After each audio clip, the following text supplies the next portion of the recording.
Let's talk about real life issues, love and relationships. Let's have a good time with the missus. Let's talk about celebrities. Let's talk about current events. Let's talk about things you don't see on regular TV. So join in on Peachy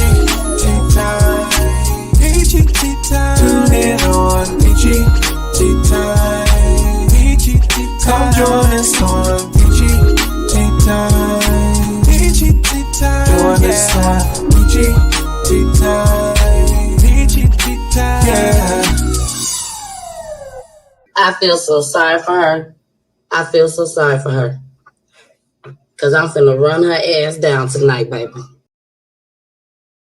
You're live with the Energy God. I'm here with the message, man. It hits 92.3. But if you ain't tuned into Peachy Time, I don't know what you're doing.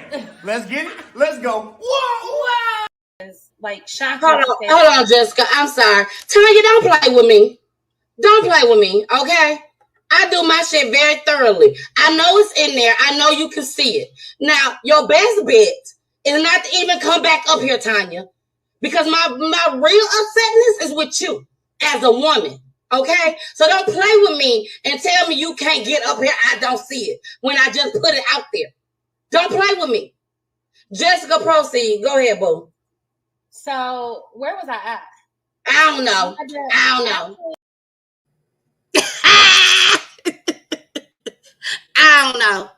don't know.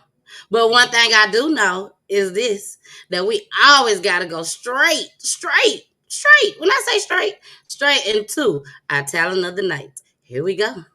Mr. Eric Penn, baby. She pull the strings like Geppetto. Baby, call the shots like Beretta. Don't you dare invade the space, you overzealous. Yeah, don't get in the way, you could get ugly down the teller. Dodging all these posers and they get ups. Dodging all these posers need a medal. Listen carefully to what I gotta tell ya. They think that you something special, you something better. Every time she takes a stride, you gotta look. When she gives a look, they raise their eyebrows like the drama bull. The people's choice right on the center pedestal. Make sure that when she's right, it's always legible. Make sure you mark her words, everything's credible. The editor, the Langston use of all my better views. She deserves it all and then some extra too. Flying up to jump out the sky without parachute. Please, babe. For you, I get on my knees and I plead, babe. These days, they don't make them like you anymore these days. No need to question, she check her credentials. Moves in silence, keeps it confidential. Every mistake that is made upon the rebels. But don't you dare inspire you something better. She pull the strings like Geppetto. Baby, call the shots like Beretta. Don't you dare invade the space, you overzealous. Yeah, don't get in the way, you could get ugly down the teller.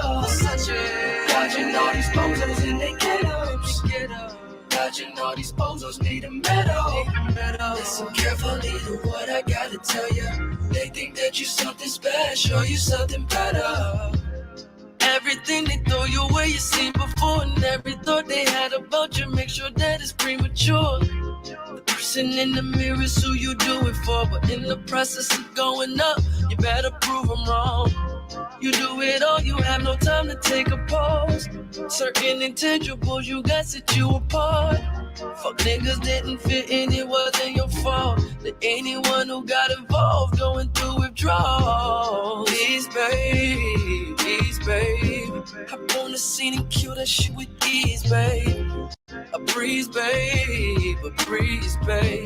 Anyone opposing you gon' see the feed, babe. The highest tier, this girl is tough as leather. Crew of the crop, there is no real competitor. What a gift it is to finally feel your presence. And I'm convinced that there is nothing better. She pull the strings like Geppetto. Baby, call the shots like Beretta. All right. It's your girl, the missus. the missus with the kisses. Mwah. How y'all doing out there? How y'all doing out there? Now that who was playing was my dude, not Pooley, not Pooley. But it was Eric Penn. When I tell y'all, I have been waiting on this interview. Okay. I have been waiting for a very, very long time for this interview with Eric Penn. I have claimed it. When I say I prayed on it, I have talked it to existence. I told all my Peachies and Mr. Peachless that I will be getting him on this show. And I understood the assignment, baby. He will be on Peachy Friday, baby. Yes, on this Friday during Peachy Talks. But it's going to be a special edition of Peachy Talks. It's just going to be me and him. So my husband won't be on here. Jess won't be on here. I love y'all, but y'all ain't going to be able to make it. Not this episode. I'm so excited. Also, on Saturday, another person who I've been waiting on to interview is Tay Walker. He has this song, when I tell y'all I love it so much, called Karma. I even asked him, I said, okay, you do just a little number of Karma when you come out. So he did agree. So he will be singing live. He was not able to come into the studio rather, but he will be streaming live. Once again, I'm so excited. Like I put on my post today, dreams do come true. All you have to do is just 3 things. Have faith, believe, and pray. That's all you gotta do. That's all you gotta do. That's what the missus be doing. And look at me now. I'm so happy, y'all. I'm so happy. Well, I got 2 special guests here tonight. I told y'all I had them. But first, before I bring them up, I want to, of course, go over my website with you guys. We got a lot to talk about tonight. I will say that. Some shit gonna be funny. You know, everything is allegedly. We already know that. Everything is allegedly and explicit language. Because y'all know I can get down and dirty, baby. I can get down and dirty. So, this is my website. I'm going to change that picture after a while, y'all. Yes, the music pops on as soon as you come on to it. The main thing I want to show y'all is the shot. The shot.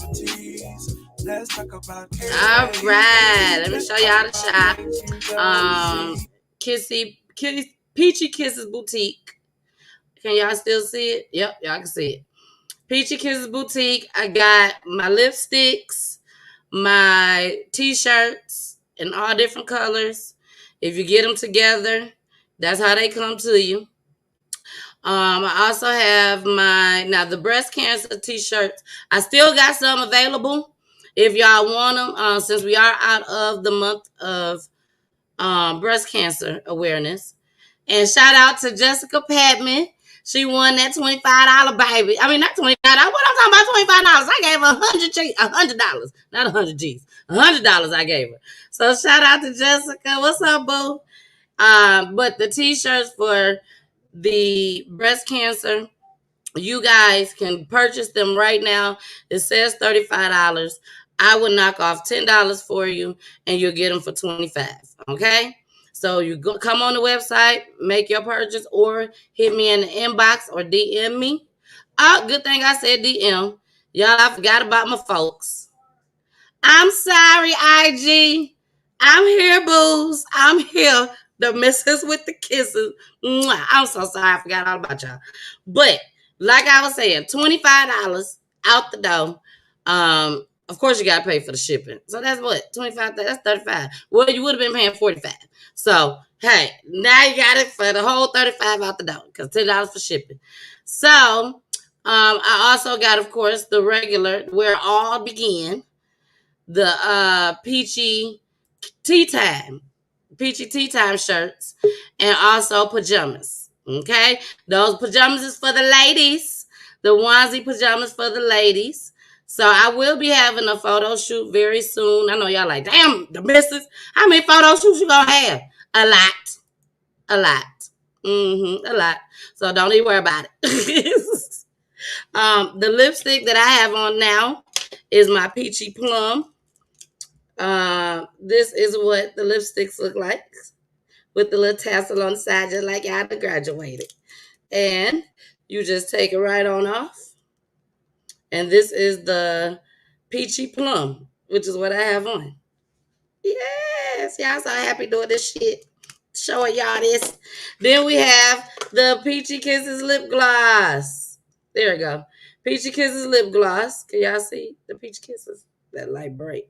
Well, anyway, you twist it off.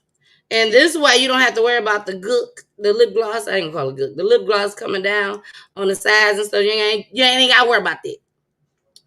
And take it right on out and you put it on your lips, baby. That's simple.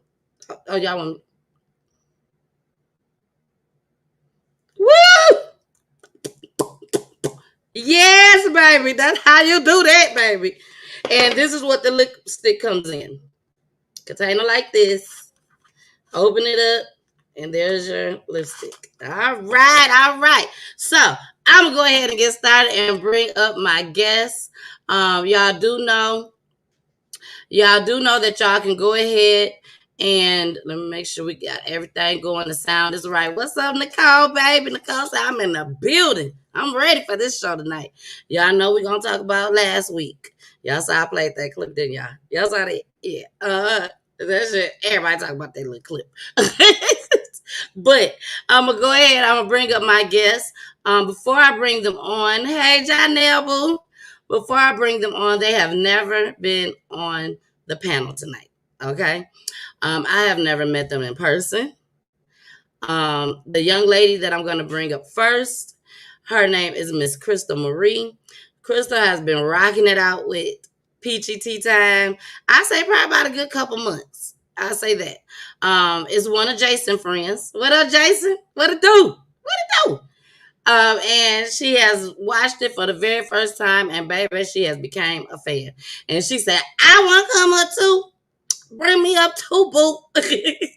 So, of course, my house is everybody else's house. Anytime anybody want to come up, having a bad day, if the week just ain't been right, and you just want to come on and kick it with me, baby, you're always welcome, okay? So with that being said, we're going to bring up Miss Crystal, baby.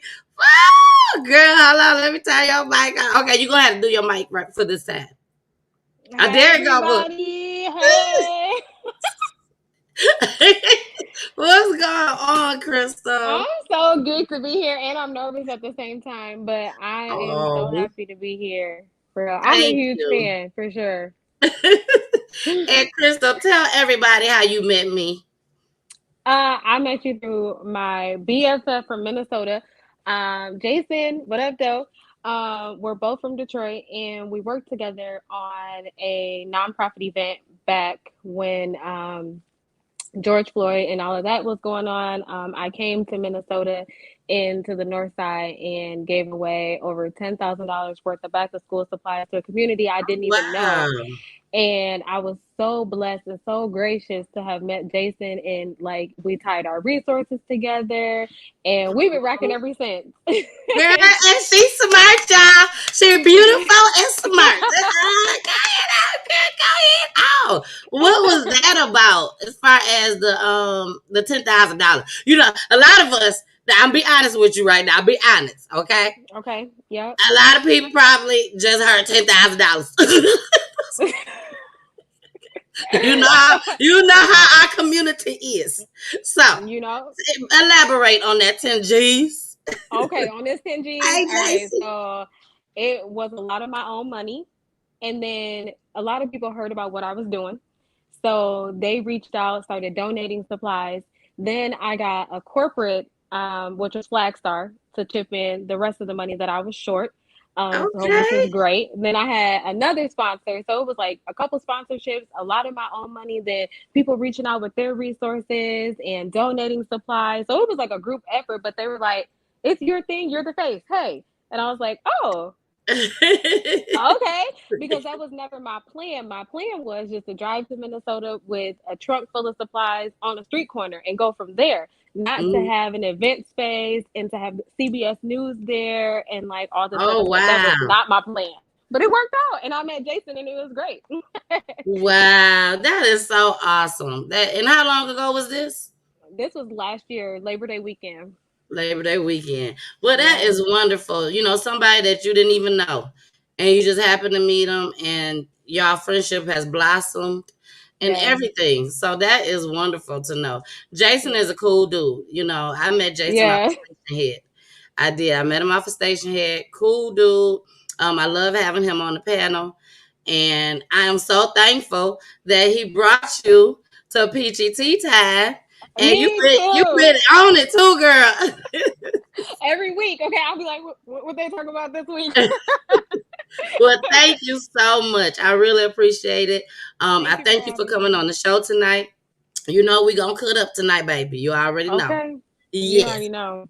Exactly. So the next person I got to pull up, y'all, I had to pull him up last, baby, because as y'all remember from last week, we had a little issue.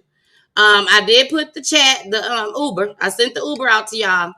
The Uber is out there in the chat. So anybody that want to come up, feel free. I have it in the chat on Facebook. I will put it in the chat on YouTube just as well. But I got to bring this next guest up first. Okay. So in order for y'all to understand what he up here for, okay, this is an actor. Okay, an ATL baby. An actor, a comedian that's out here doing his thing. So when I tell y'all I am so excited right now to have him here, I'm very, very excited. But for those that don't remember last week and what happened last week, I'm just going to play this little part right here because we had some folks up in here that wasn't supposed to be up in here like that, but they was supposed to be in here. So I'm going to play this little bit. Like, shocked. Hold on, Jessica. I'm sorry. Tanya, don't play with me. Don't play with me, okay? I do my shit very thoroughly. I know it's in there. I know you can see it. Now, your best bet is not to even come back up here, Tanya, because my real upsetness is with you as a woman, okay? So don't play with me and tell me you can't get up here. I don't see it when I just put it out there. Don't play with me. Jessica, proceed. Go ahead, boo. So, where was I at? I don't know.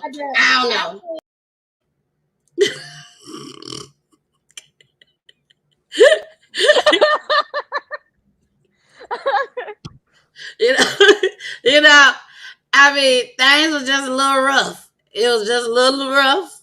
I had me a little drink or two. But even if I didn't, don't play with me. Don't play with me. That's all I got to say on that. Don't play with me. But there was some things that came about this, okay? Somebody reached out to me because they saw the show. And they was like, oh my goodness. This person was doing damn near the same shit to me. I said, what? I said, well, he done sent me a cease and desist. He's like, oh, I got to come on the show. I'm there. I said, well, we could do a part 2 tonight, but we ain't going to do the whole thing. We still got our clips we got to play because, baby, y'all know how I feel about Peachy News. When I tell you, Crystal, you know how I feel about Peachy News. Yeah, Peachy News is my everything. And then we take it serious in my office, too. Like, we watch the replay, and everybody's like, okay, wait a minute. See, that's how I felt about it. Yeah. It's not what you see on CNN. It's the real deal, Holyfield, real emotions, real feelings, and you ain't getting that on CNN. It's not scripted. This is real right here. Thank you so much. Okay? Thank you. It is definitely real. So we're going to go ahead and bring up the next guest, baby. Kennedy Peterson, what up, dog? Girl, that's my daughter. Hey, RJ. RJ is in the building. RJ, how you doing tonight? Hold on, RJ. RJ, not RJ. Yeah, both of y'all, Crystal and RJ. Y'all can both unmute. Okay. All right, there it is. All right, cool. All right. I was gonna do the muting and unmuting, but for some apparent reason, the shit ain't working right. So, y'all fingers and hands, go. Yeah. It's all good. I'm doing good. Feeling good. The Braves won the World Series. You know what I'm talking about? Hey, it's all gravy. You know what? like I was telling Krista earlier, I'm originally from Texas, so you know what I'm saying. I got my people back in the H giving me hell, talking about, oh, you done moved out there to Atlanta and you repping the Braves. I'm like, no, don't get it twisted. Don't get it twisted. I've been with the Braves since I was 6 years old. I just had to move out here this year, and my boys did that thing. So hey, it's all good. And I don't watch not one sport, but hey, but you get to enjoy the festivities. The Braves Friday. And I get to enjoy my Atlanta hat, baby. Look at that, rocking it. I'm gonna see y'all in a few weeks, okay? Come on down. Come on down, baby girl. Come on down. Come on. Okay. Now, RJ, please let everybody know. First of all, now at the end of the show, I'm going to ask everybody to drop their peaches, okay? And when I say drop your peaches, that means you're going to let everybody know where they can find you at, okay? Okay. But right now, I want you to let everybody know who you are, what you do, and how did you find me, and what is you here for? Okay. Well, first of all, I'm a man of many hats. Let's see. I'm an actor, comedian, teacher by day. I'm a dad. I'm a granddad. A little bit of everything. You feel me? Nonprofit director. And how we met was through a colleague, Jerica. And you know how they say, what's done in the dark will come to the light. Now unfortunately, myself, I got scammed by out of a decent amount of money by this joker, Rio Picasso, whatever he calls it. I don't know. I mean, he got so many different names. I think it's Mario Dixon, Rio Picasso, Rio Dixon. I mean, he changes it so many times. But the company's called Glam Life PR Pro. And I think he got Jericho for like maybe $200 or something like that. But anyway, Jericho and myself, we did a live broadcast similar to this. What was it, a couple of years ago, exposing this joker for what he was doing, because apparently this is his company's MO. They find people who are, trying to make a come up in the industry, trying to get their brand out there, whatever it is that they do. It's not always just actors and comedians. I mean, sometimes it's, people who are doing, products or whatever, hey, I can get your brand out there. I can do this. I can, I can really get your name out there. I'm affiliated with Sony. I'm affiliated with ABC, NBC. Told me he could get me on Chicago Fire and all this different stuff. But what he really does is first of all, and I don't know why it didn't dawn on me at first, whenever you're doing business through Cash App and there's no actual contracts being signed, see, he's very slick with it. First of all, if you send somebody, if you send money through Cash App, even Cash App will let you know that money is gone. That's it. I mean, you send it at your own discretion, because even when you send to someone you've never sent before, it'll pop up a little warning. It'll say, do you know this person? You never sent money before. So anyway, the Joker good at what he do. But unfortunately, I just hate that he does it under the premise that, he's going to help people, but, he's pro-black, he loves his people. Yeah. And all this, but I mean, the Joker's foul. I'm gonna put it like that. I mean, and I dare him to send me one of them garbage cease and desist letters. I'll let you talk about that in a minute. But I'm like, dude, you're foul. I'm gonna say it again. I said it 2 years ago. I'm gonna say it once again. You are foul. And what he'll find out something about you. Like, for example, like I told you, I'm a dad. I'm a granddad. He'll find something out about you, and he'll say, okay, well, let me come up with something that they'll feel sympathetic toward. He said he lost a daughter. He said he lost a daughter. He said his daughter and his fiance were killed, in a car wreck like the year prior. So here I am, this dad, granddad feeling. So, okay, oh, wow, man, brother, my heart goes out to you, man, and you persevering and stuff. And man, that, okay, now I'm going to tell you something. Now, before you tell us something, okay. Before you tell us something, we do have somebody that just pulled on up. No, it ain't Rio, y'all. Rio, bring him. he has completely blocked me on everything. So me too. Yeah, he blocked me a long time ago. Yeah, exactly. But we do have a visitor. I'm gonna bring the visitor on up, baby. Okay. It's Jason. Hello, motherfucker. What it What's do? up, Jason? What's going on? You know what it is. What up, though? What up, brother? You doing all right? Thank you so much for joining us tonight. Yeah. Rio, this is Jason. Jason, Rio, Lord Jesus. I'm sorry. What did you just say? No, never. I'm so sorry, boo. I know. This is RJ. RJ, this is Jason, who is part of You might as well say because it come up so much with me, and I enjoy each and every That time. part. But We Peachy getting News, consistency now. you look Yeah. like consistency now. That part. But yeah, so go ahead and finish. Oh yeah, and I forgot. You know what? I don't know what I'm thinking. I'm not in teacher mode right now. I forgot we can get raw in this bitch, right? That Yes, we right. can. That Oh well, right. goddamn shit, fuck it. Let's get down with the get down. Goddamn, I can get country up in this bitch. Come on. Yeah, No, anyway, I already so said explicit language. gotcha. I don't forgot. I don't forgot. Yeah. So anywho, I got Miller some pulled up over here too. Anyway, let's get back to this ragged, bald headed, the garbage motherfucker, Mario Dixon. I mean, seriously, I'm gonna say it again. This motherfucker is foul, y'all. He is foul. And once again, for him to play on my soft heart as well as other people's soft heart under the premise that, hey, I'm going to help you. I'm going to help build your brand. I'm going to build this rapport with people. Because I'm saying, that's what life is about. It's about building rapport with people. However, whenever you're doing it for some fucked up shit, I'm saying, you fucked up.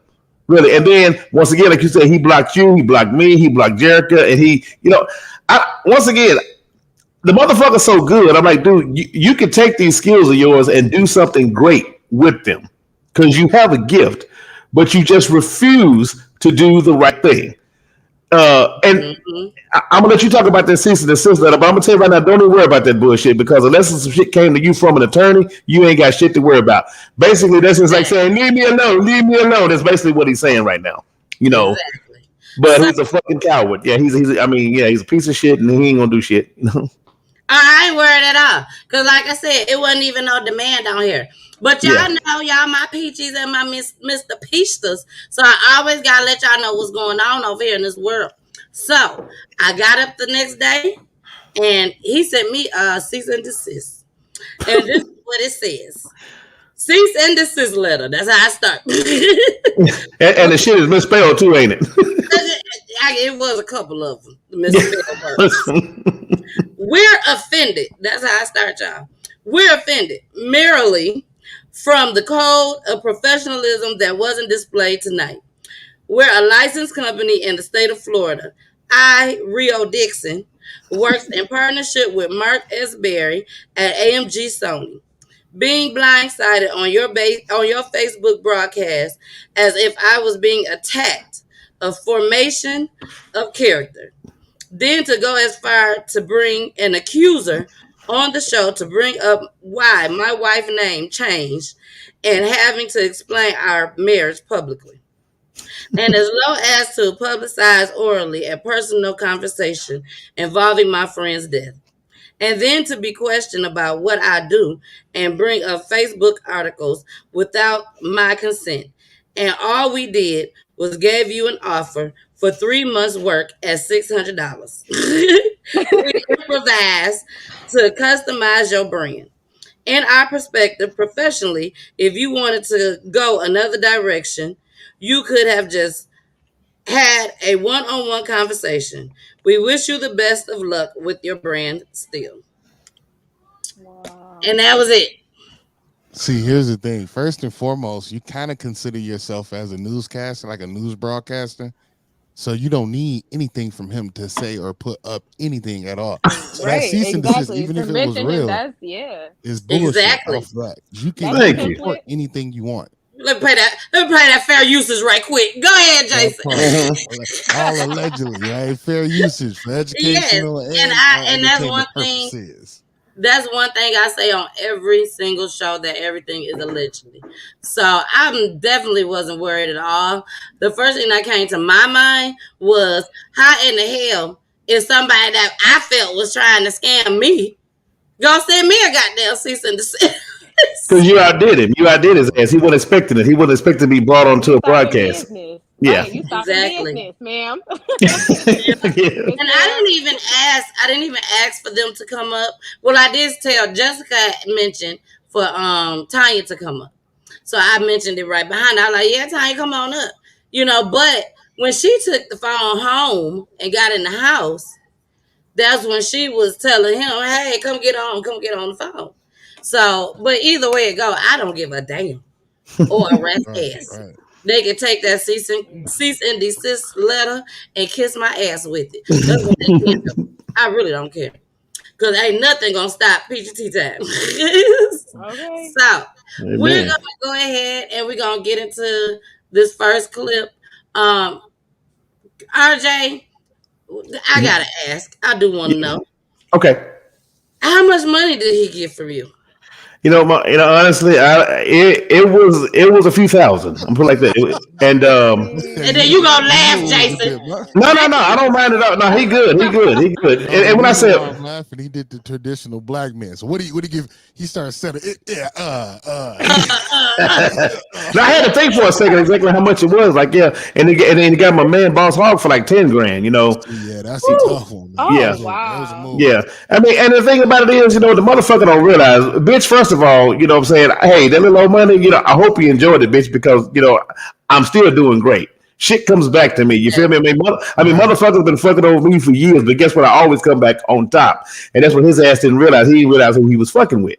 It's like, dude, you can do all the bullshit you want to, but hey, I'm still gonna come back on top. What did I get for that value? Not a goddamn thing. Nothing. Nothing but a Yeah. bunch of fucking bots. You know how like you can there's different websites you can get on and you can request bots to follow your IG so you can get a bunch of followers. But what it is a bunch of fake ass accounts probably based in Japan and India and all kind of different places. And it's basically just fake ass accounts that'll follow you, which really gives your IG no boost really because it's just a bunch of bullshit. Now let's say if you get 1,000 new followers overnight, if they're actually engaging with your content, writing real comments and stuff, that'll actually help it. That'll help your algorithms and all that. And this is stuff I learned, since then. At the time I was like, well, damn, if I'm getting all these new followers, why the fuck it ain't doing that? I mean, what's happening? What is it? I'm looking at the accounts. I'm like, man, this shit fake as hell. This shit fake as hell. Because who would be like, yeah, brother, yeah, brother, check it out, man. Next 30 minutes, you can get a whole bunch of followers, man. You can get a bunch of, how you talk, little bald head, ugly dude. I mean, I put a picture of that bitch up. Maybe you can see how he look. Anyway, yeah. Do that. Yeah, you're right. You might even want to dirty up your broadcast right about and then now. I gotta go look for it. Oh no, I gotta go look for it. Hold on, let me see. I have to think about it. Hold on. Yeah, I said you're ugly. Mario. Yeah, you ugly, bald headed motherfucker. Yeah. Got that mid head motherfucker. Yeah. How long did you work with him? It was about 7 months, I believe. I think it was about a course of I want to say 6 to 7 months. And I didn't, and it wasn't really a work relationship per se. It was like, yeah, man, yeah, hey, RJ, I'm saying? You the next big thing, dog. I'm saying? You coming up. And then I realized after a while, I said, shit, I've been doing more marketing for myself. That a lot for myself that I'm, and this motherfucker ain't doing shit. It's like, once again, though, kind of like you said the other night, I thought, okay, what little extra boost can help, right? A little extra boost to be just that. Or so I thought,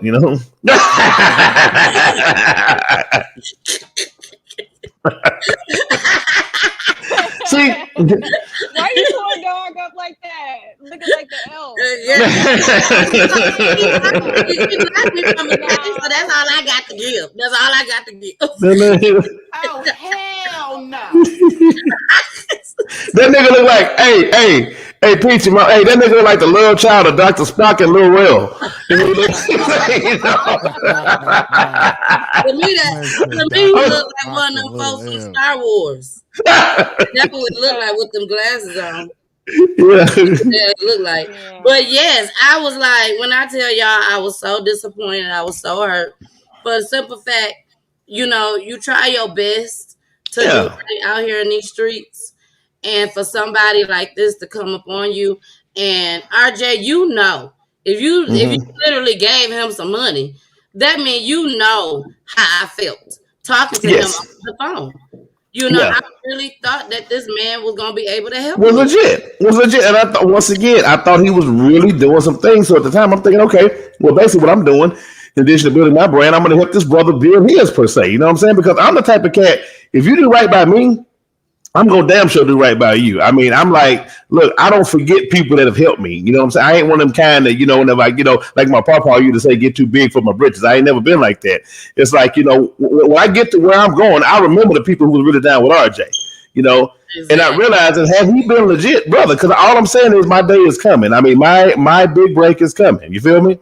And once again, I will remember those who've been there for me, Don't forget me. Look, we already in that thing. I was there for you today.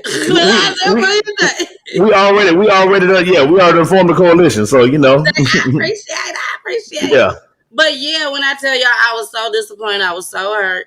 But at the same time, I thank God that I prayed on it. Not saying you didn't or nobody else, but I prayed about it and I kept asking God, show me a sign. You know, even though I thought, I was finna do it. But my husband just was like, no. And I didn't want to go against him. So with that being said, I just was like, show me a sign. Please show me a sign. And when I saw We're Black and Proud, I saw that first. That was the first thing that I saw. But I wasn't able to message you from that. I couldn't figure that out. And then that's when I saw Jerica. And I reached out to Jerica. And then I told her about that I saw it on your platform. Yeah, and I thank you for that. Oh, yeah. I thank you. And Jerica did say that so many other people reached out to her as well. Oh, yeah. Those posts. That's people that still reach out. Yeah, that's people that still reach out. Because they said, hey, this guy is doing this or whatever. He's saying that this dude is foul. He's garbage, hot garbage at that. Wow, that's crazy, y'all. That is so crazy. Well, we finna go ahead and get started, y'all, with the show. I won't be playing all of this clip. As y'all can see, it's 7 minutes. So we don't need all of it to see what's going on. We probably didn't even need it at all because we know what's going on. Jason, you're the only one that have not seen these clips. RJ has seen them. Crystal has seen them. And I just want y'all to let me know at the end of the show, what did y'all think about the clips? About me finding these clips, how y'all feel about me presenting them to everyone. I would like to know that at the end of the show. Okay. But we still gonna give our commentary, baby. So here we go.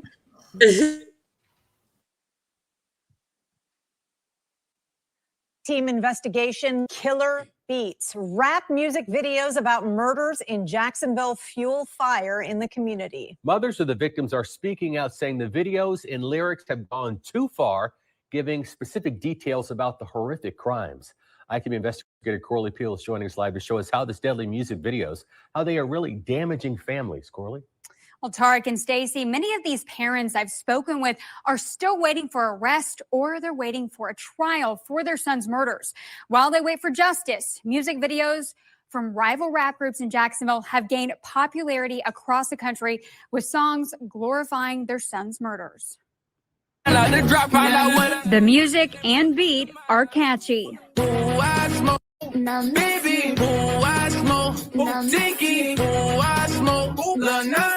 Gaining millions of views and plays on YouTube and streaming services. Prosper got shot, Tate got shot, Desi got dropped, damn, Nate got popped. Local rappers rising to fame with lyrics about murders of young men in Jacksonville. Queso, and you know we smoke little biggie. The victims behind the lyrics are sons. What is it like when you see your son's name and his murder talked about in these rap songs? It's like somebody taking an open wound or a healing wound and opening it back up and stabbing at it over and over again. I hope and pray that, the person or the persons who are rapping about, that they understand that you have a mom too. And would you want your mom to feel the way the other moms feel? JSO says the different rap groups known as ATK and KTA are rivals on the streets. ATK and KTA, those are the groups that we hear about a lot. Are they the biggest problem for Jacksonville? They have been recently, for the most part. In this music video, And now I wonder what I upset, got a low, I told her drop that. FNSP, one in the head, and got the guy back. the man in the green shirt is Kenyatta Bullard. He's known as rapper Young and Ace. He was a sole survivor in a deadly quadruple shooting at the town center in 2018. In the video, he wears an ATK chain around his neck. The lyrics reference 3 men killed in shootings. I smoke, baby, I smoke, Tiki, I smoke, Lana. Wow. Yeah. That's a definite wow. Everybody can come unmuted. Yo. I don't mean to laugh, but I feel terrible because I didn't got a couple TikToks in my drafts with those songs, man. Yeah, exactly. So that's how popular these songs those are. songs. That song it is a banger. They got that one. That first one. That who I did it, man. Yeah. But here's the thing, though. Here's the other thing that I don't understand with this youth. So first and foremost, rest in peace. Sorry to the You can families. come unmute, Rajay. You Condolences. come unmute whenever y'all want. Condolences to the family and all that kind of stuff. But Definitely. the real part is, when did snitching on yourself become so popular with a catchy hook? Like, when was it like, I shot you, do do do do in the face, do do do do do. I still got the gun. Like, when did that become the thing? I don't get it. Like, that to me is blasphemy right there. Yeah. Because I think it's honestly one of these things now that, like, if you don't have some type of body on you or body on your gun or something like that, you know how they say rappers are just rapping to be rapping. Like, Future really don't do Percocet. Future really don't do lean or whatever. So I really got to do something to really prove my street credit. Like, yeah, I did it. And what you gonna do about it? And which, does it. and that's just stupid as hell to me. Why anybody would even go there? Because even me as an actor, I mean, I'm not, doing, the shit all the characters I'm portraying. That's the fun in it. The fun in it is being somebody you're not. You know what I'm saying? Right. But yeah, I mean, yeah, I don't get like it. Halloween, just like last Saturday, Halloween, people used Halloween to really be the hoe that they are. Yeah. So, okay. That's what it is. I mean, like, you horse. I get to be me today. Take off my thank you, Lord. I appreciate today. It's so crazy. But yes, you guys, all of y'all is right. The thing that bothers me the most, hey mama, my mom's like, I'm watching. RJ and Jason already knows and Crystal knows. But RJ, my mom watches every single show. Unless tennis is on, the Braves was on. She is a very, very big sports fan. But mama, thank you so much for tuning in. But going back to what I was saying, to me, it's just sad that these young men do not understand that just because you took them out, they still got family members here. And for you to sit there and make these songs about their child, I know, mocking like it's funny, that is hurtful. And that would make you want to do something to somebody. But the bad part about it is sometimes they can't even get to them. They don't know where they at. Because we put money, well, not we, because I ain't putting money in none of their goddamn pockets. But because some people put money in their pockets, so they able to go here, go there, wherever they want to go, instead of staying their ass where they supposed to be at and getting caught for what they're doing. And the sadder thing is that whenever we die at the hand of other races, then we want to cry foul. You better say it. You better I'm say saying? it. And I bet you some of these same young punks be the ones, oh man, you're fucked up and the white boy killed old boy. This is okay, but look at what you doing. Come on. Same thing. The pot called the kettle black. Yep, the same exact thing. And we don't go hard when the black community kills the black community. Right. Because we go hard when the white people do it. Yeah, when it happens, Yeah, but and I think that's more or less because we expect it from one another.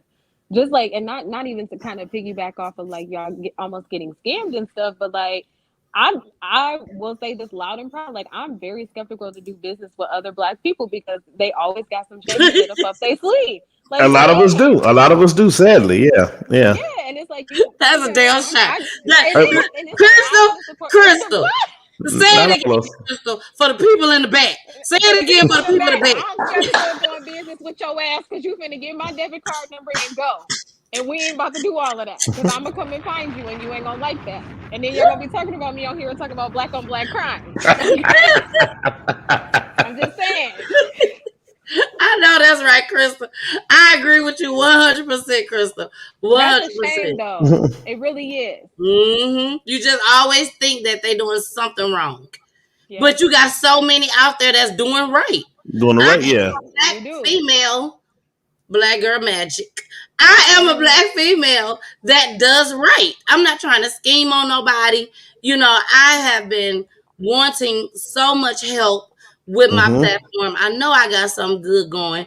All I need is just that extra push. Yes, you do. You know what I'm saying? Thank You you do, so much, yeah. RJ. But I just need that extra push to show me what I'm supposed to do. As far as I know what to say, I know clips to play, but to get those followers, to get people to want to follow me, buy my products, just all type of shit, or even somebody come to me and say, "Hey, I'm gonna put you on TV. I'm gonna do this." That's all I need. But guess what?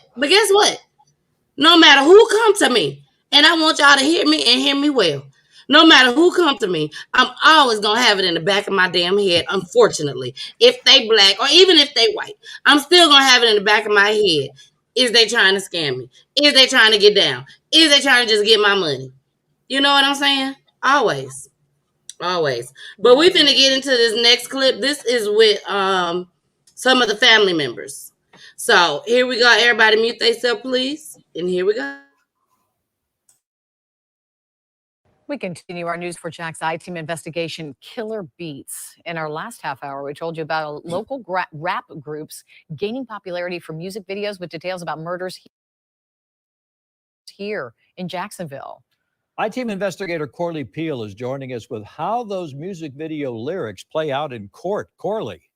Well, Tom and Mary, some may think that the lyrics in the music videos are confessions to the murders. However, JSO says the lyrics alone are not a chargeable offense, but it does help them connect the dots. I'm sorry. I gotta say this. I am so sorry to cut the video off, but we're gonna go back to it. But I gotta say this. This is one of the issues that bothers me just as well. And if I hurt anybody's feelings, I'm sorry. If y'all get offended, I'm sorry. But here they got 3 white people up there. Now, I only want one person to unmute themselves, and that's RJ. RJ, they got 3 white people up there. Talking about, oh my gosh. Oh my goodness. Now, they can't get 3 black folks up there because we worried. We scared. If they see us, they gonna come after us. And they gonna try to kill us. Either they gonna kill us or we gonna kill them. Yeah. We can't have 3 black people up there.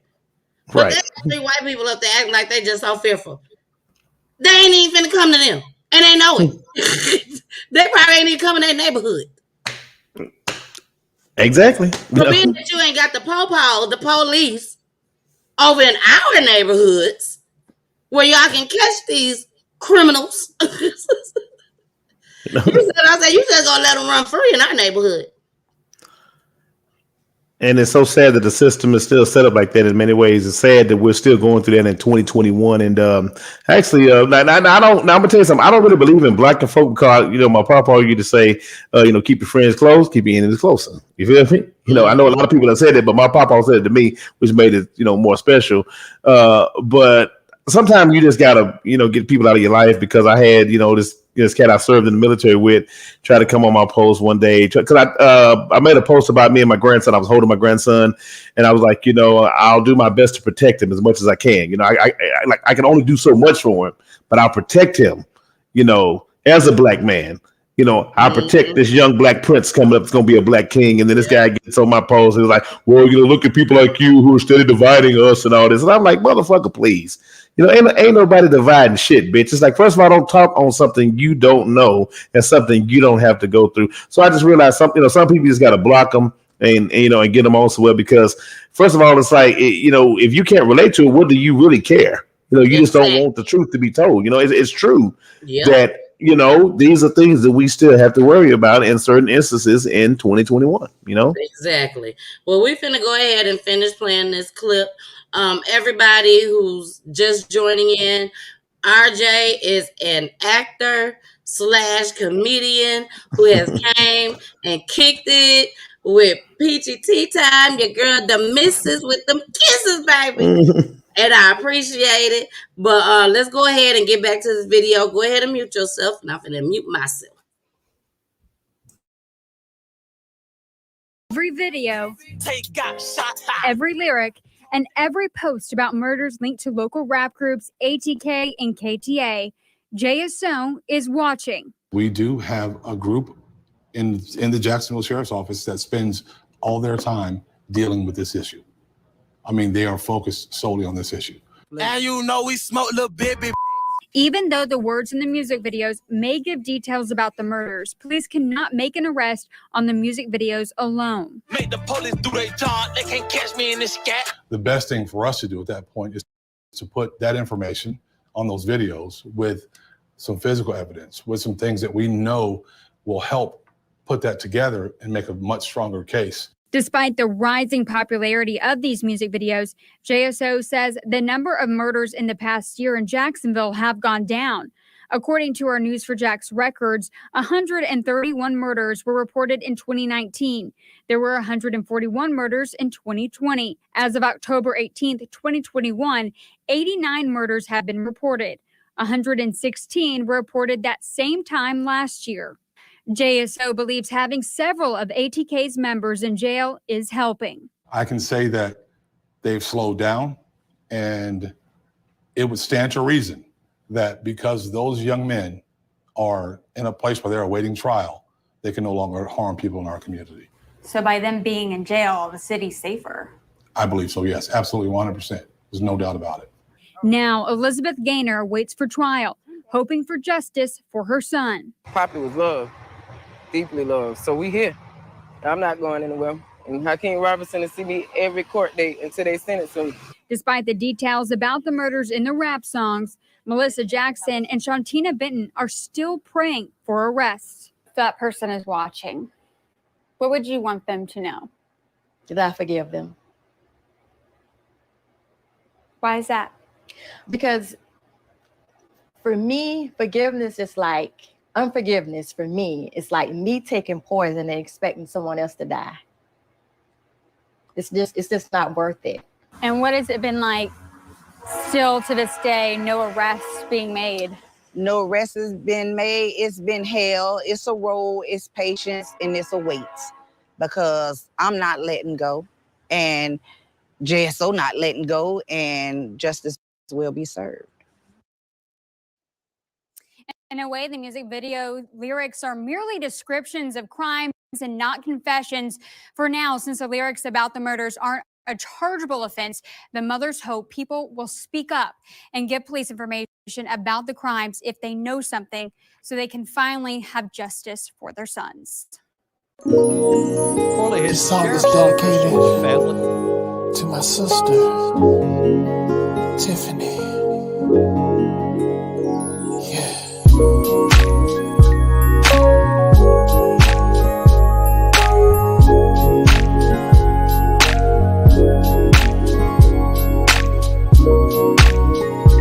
Oh, whoa.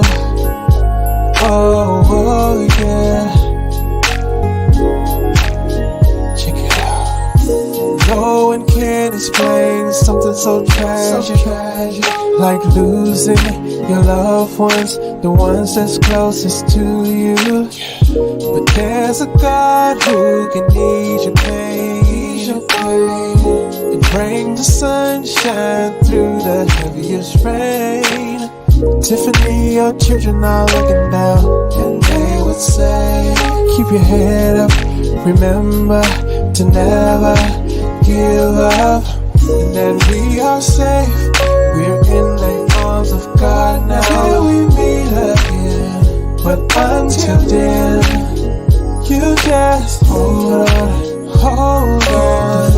Keep the faith, yeah. Keep smiling, keep smiling, keep smiling, keep smiling. Hold on, hold on. Stay strong, stay strong. Keep smiling, keep smiling, keep smiling. better days will come. Sometimes you wanna fall down and you feel level to the floor. So you gotta know it's a God up there who will pick you up. Cause I know it's hard sometimes and you wanna ask God why. But I know TJ and Tamari are looking down and they would say, hold on to our memories and keep them close to your heart. And don't let go, please don't let go. And just know you're safe. We're in the arms of God now. Till we meet again, but until then, you just hold on, hold on. Keep the faith, yeah. Keep smiling, keep smiling, keep smiling, keep smiling. Hold on, hold on. Stay strong, stay strong. Keep smiling, keep smiling, keep smiling. Cause better days will come. Keep smiling, keep smiling. Hold on, stay strong. Keep smiling, keep smiling, keep smiling. Yeah, yeah, yeah. This is created with love from your sister, Danielle, the missus.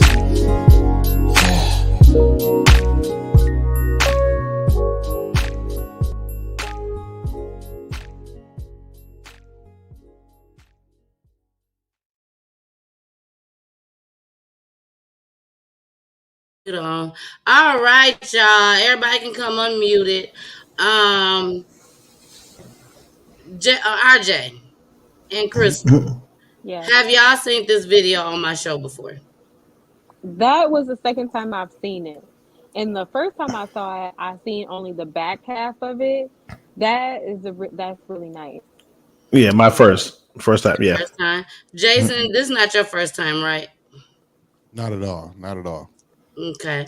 So for RJ, and I don't know if Crystal knows, but those two children that kept showing up, those are one of my closest friends' daughter and son.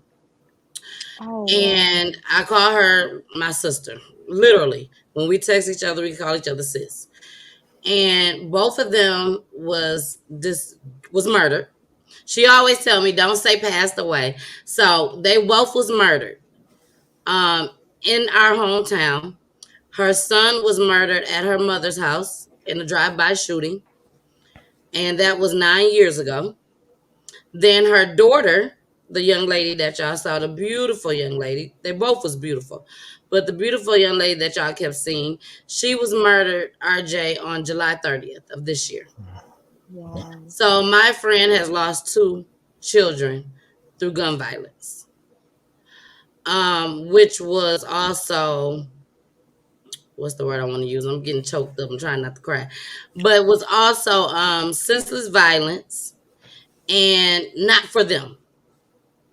Innocent bystanders. That's what I'm trying to come up with. Innocent bystanders.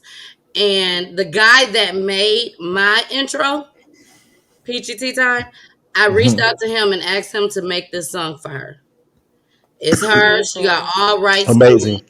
do whatever. If she make $1 million off of it, it's all hers. You know, I know she gonna give me a cut. Tiff, you better give me a cut. But Amazing song. yes, Yeah. you know, it was something that if you look back at my videos, you will see that I covered the show with it. I had a show with her, and then she's part of a Okay. group with young ladies who has lost their children through Babies. gun Gotcha. violence. And so I did a show with all of them just as well. And when I tell you it was the hardest thing that I ever have done as far as on this show. But I'm thankful that I did it. She pushed me to do it just as well. And they have not found the killers. And Say that's it. why I wanted to, that's the God just told me to play this. You know, it was not planned for me to play it, but that's why I played it. Because you just never know who those people are that you're hurting just as well. Facts. There go Jericho. Hey, Jericho, boo. What's up, boo? But yes, you just never know. So I just want to play that just as well. Tiffany, I love you. I love you. I love you, dear. And we're going to continue to put our foot on their necks until they find the killers of these kids. You know? Yeah. So we're going to get into this next clip. Now, RIP, and, you know, my condolences go out to the family. It really, really do. It really do.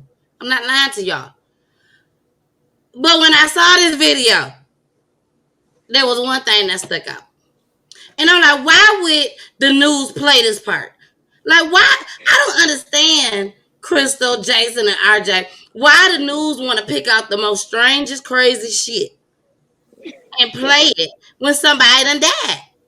Now, I'm finna go ahead and I'm finna play it. And y'all tell me in the comments, what's up, brother Love? What's going on, baby? Tapping in, baby. Tap in, baby. Don't tap out. Tap in.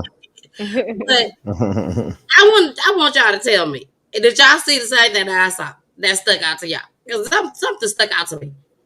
And once again, I am not, you know, trying to be funny or nothing like that, but the shit was funny to me, and it just stuck out to me. So here we go. Everybody mute themselves. In Miami, a man going overboard on a yacht dying on his 21st birthday, and now we're hearing from his heartbroken family. Local 10's Janine Stanwood is live in Miami with more. Janine.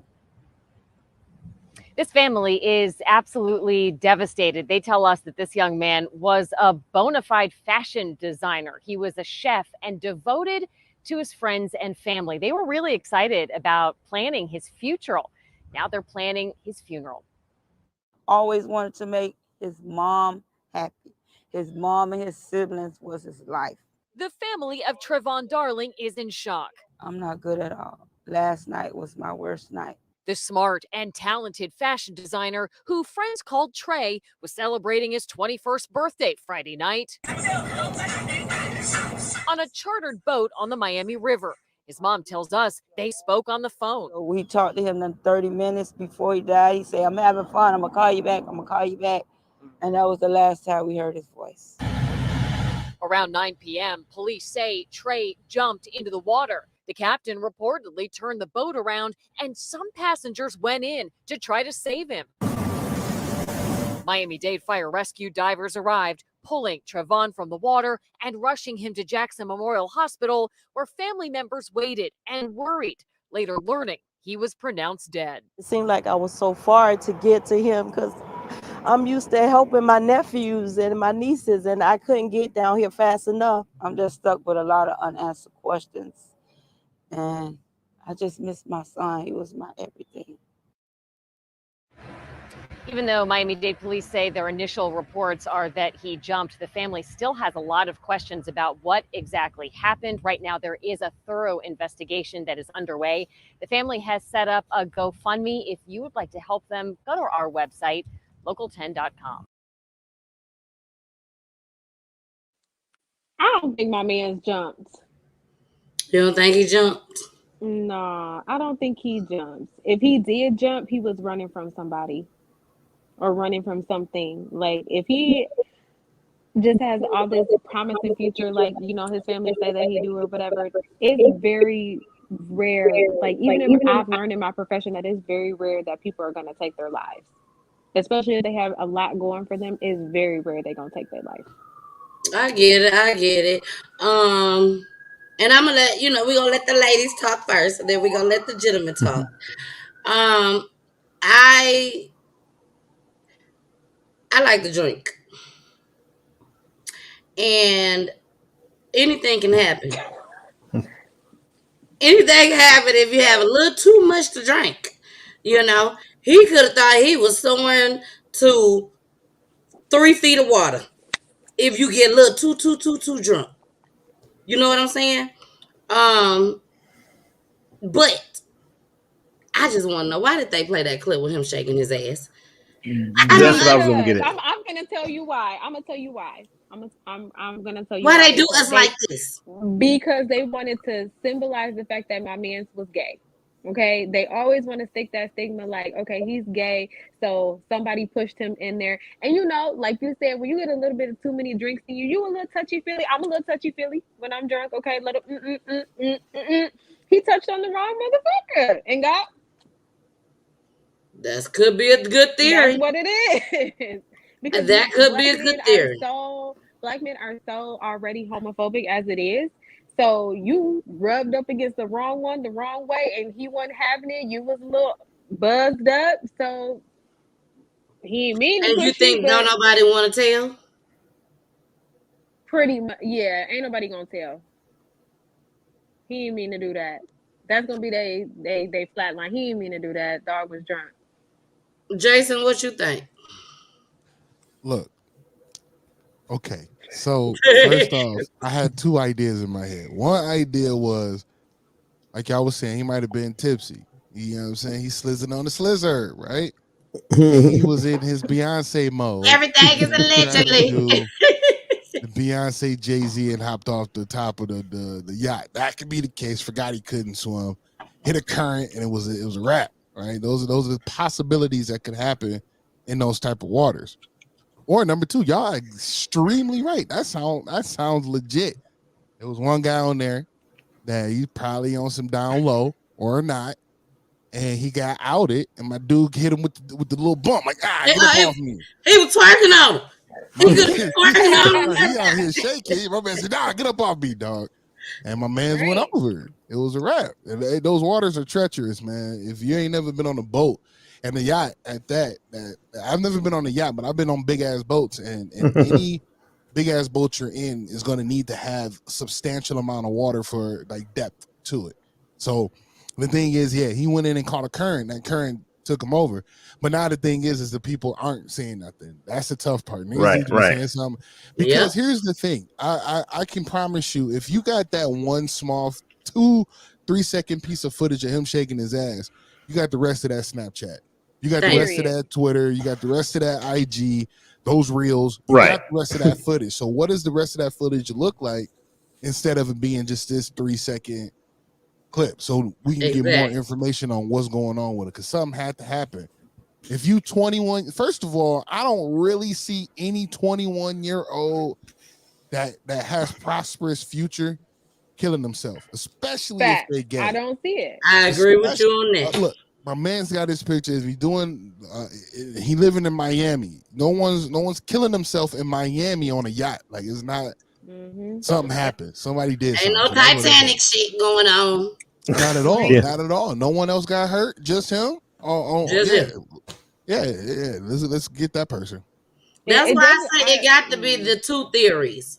Either he was just too drunk and thought he was jumping in 3 feet of water, which, you know what I'm saying? Like, he knew when he got on that boat, on that yacht, that it wasn't 3 feet.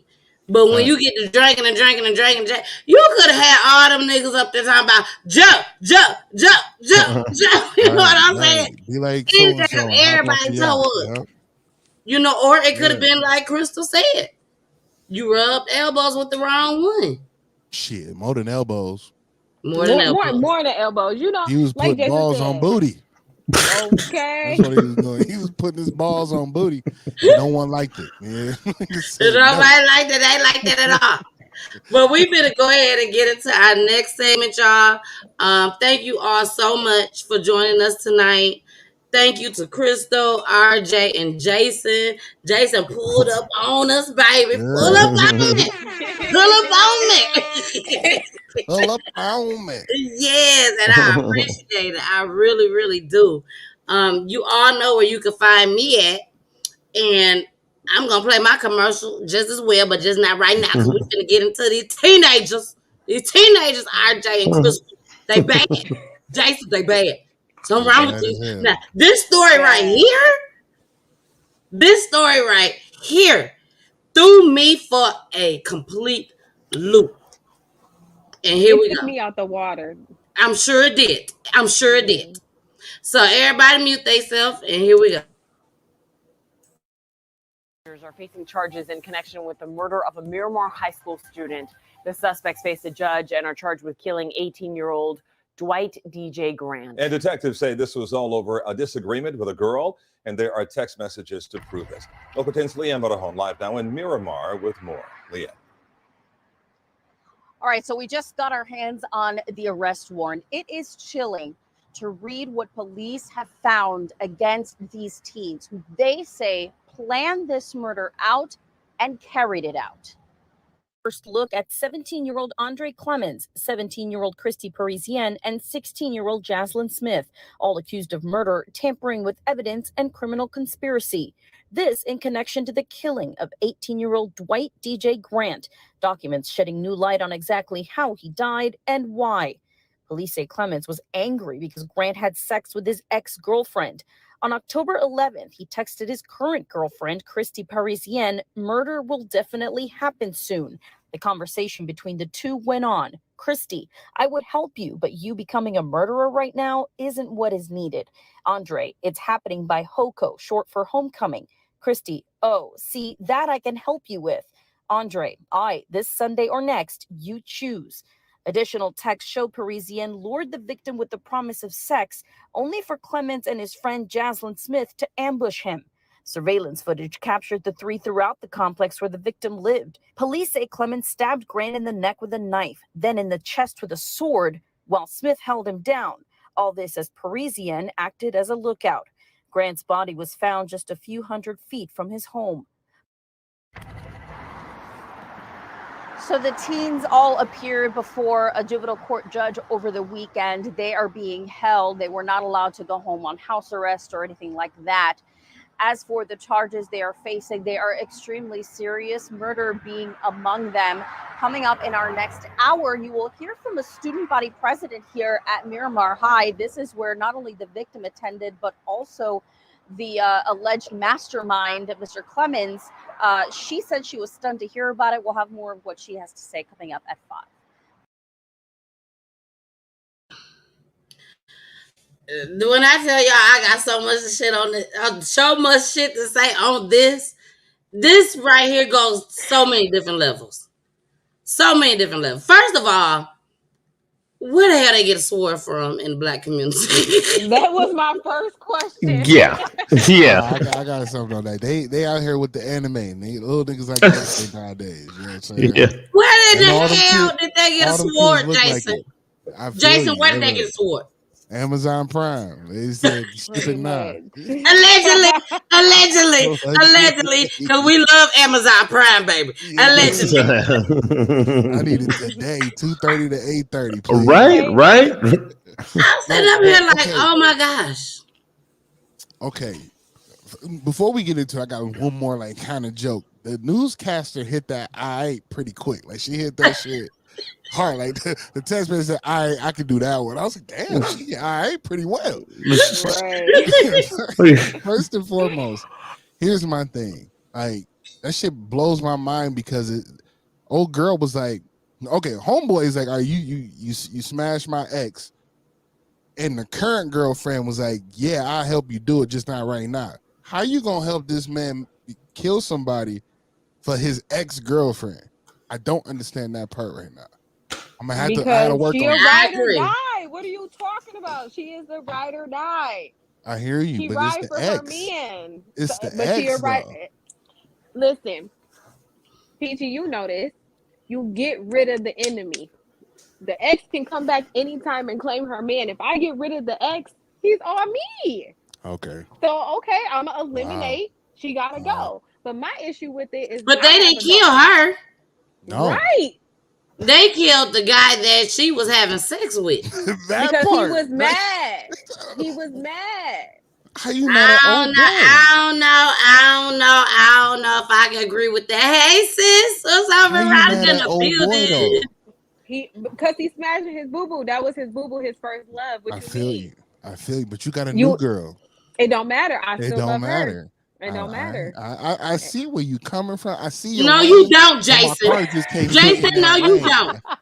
I see the, don't do on the Crystal like E-way. that. I just can't get on the E-way right now. I'm okay. Don't do Crystal like that. You don't fucking understand where she coming from. That shit don't make sense. and I get where she coming from because she's trying to make an example. But Crystal got Yeah. enough sense, and she's very smart to know that she don't go down that route. This ain't what you're supposed to do. So she knows that. Absolutely. But Yeah. what she's saying is in the mind frame of those type of Yeah. chicks.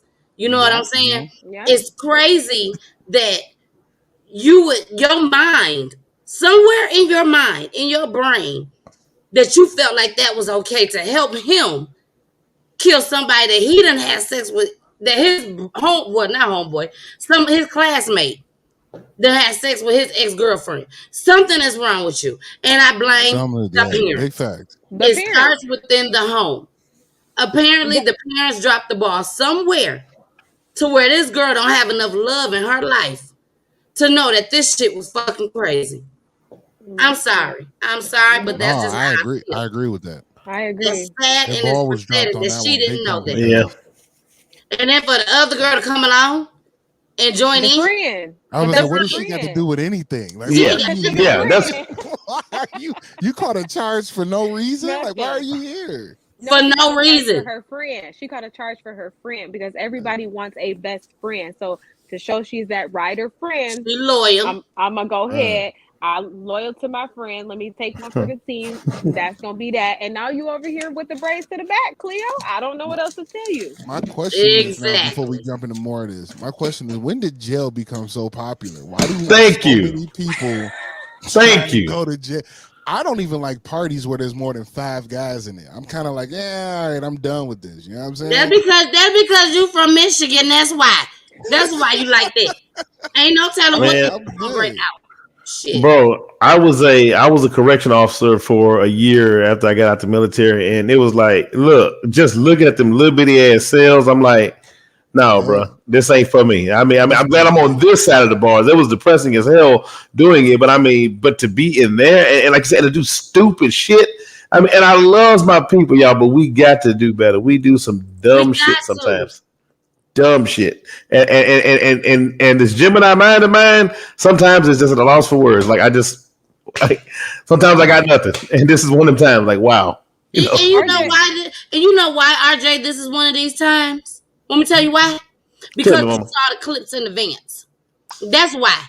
Because it gets worse than this. Yeah. It Yeah. literally gets worse than this.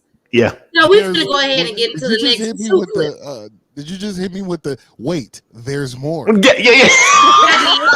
I did. I sure I did. thought I had my comments done. She said, no, wait, Wait, there's but more. wait, there's more. Oh, it's more. Oh, it is definitely more. It's more to the ignorance, to the mind, how you just don't know no better. Because when I Right. saw these next 2 clips, I said, oh my gosh, these got to be you know how they say the dumbest criminals? These got to be the dumbest kids. That's all I can say. These got to be the dumbest kids to sit here and do some shit like this. And you really just didn't know what you was doing. So here we go. Everybody hit their mute button.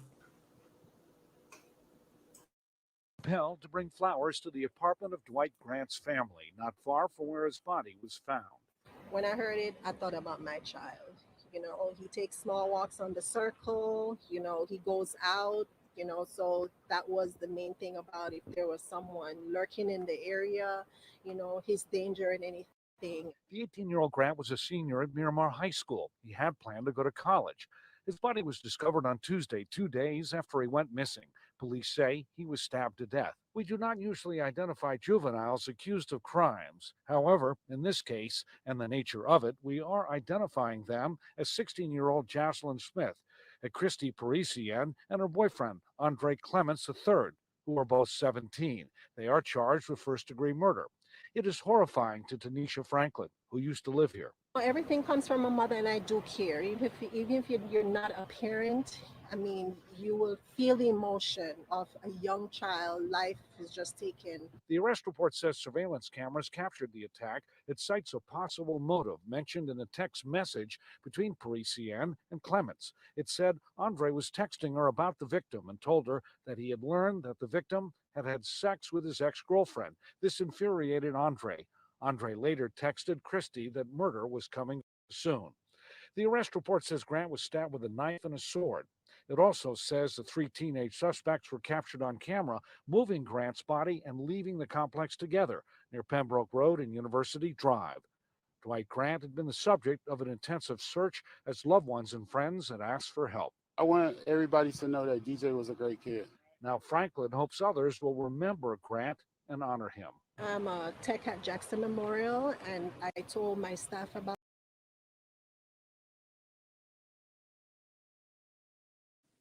Listen. Go ahead. Go ahead. Because we still got one more clip. We still got one more clip. Oh, God. Okay. Go ahead. No, go ahead. Oh, how stupid can you be? Like, I live in the suburbs of Detroit, okay? Everybody around this motherfucker has a Ring camera. And we have crime on the Ring. Okay? You fart loud in front of the Ring. You gonna hear it. So what makes y'all think that y'all was gonna get away with moving the dude's body? All these Ring cameras, and these kids are so tech savvy. They know more about Ring than all of us do.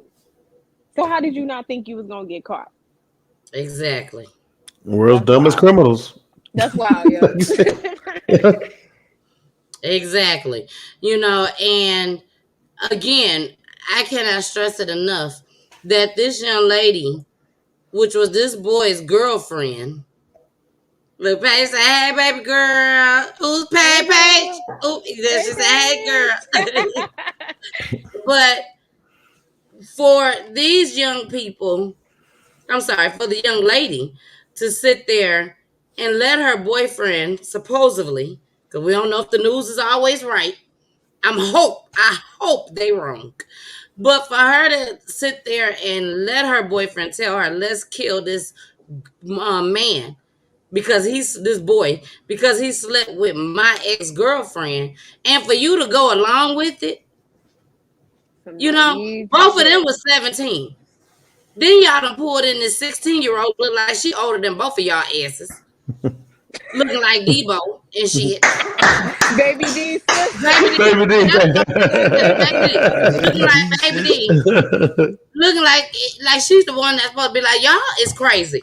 I'm not finna do this. You know what I'm saying? For nobody to have the mind frame to say this is not right. We can go to prison for the rest of our lives if we get caught. So I'm finna show y'all. I got to show y'all this. Let's hit our mute buttons.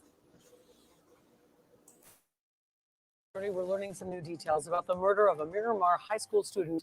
3 teenagers are facing charges in that case. This as a vigil is set for tonight to honor the life of 18-year-old Dwight DJ Grant. Police say the 3 suspects plotted his death and that there are text messages to prove it. Local 10's Roy Ramos live in Miramar with more on this. Roy. Louis and Christy, this was such a horrific and violent attack. Investigators with Miramar Police said that teen was attacked right here in that stairwell before the suspects then dragged his body over here to these bushes. Unfortunately, it would be 2 days before he was discovered. A candlelight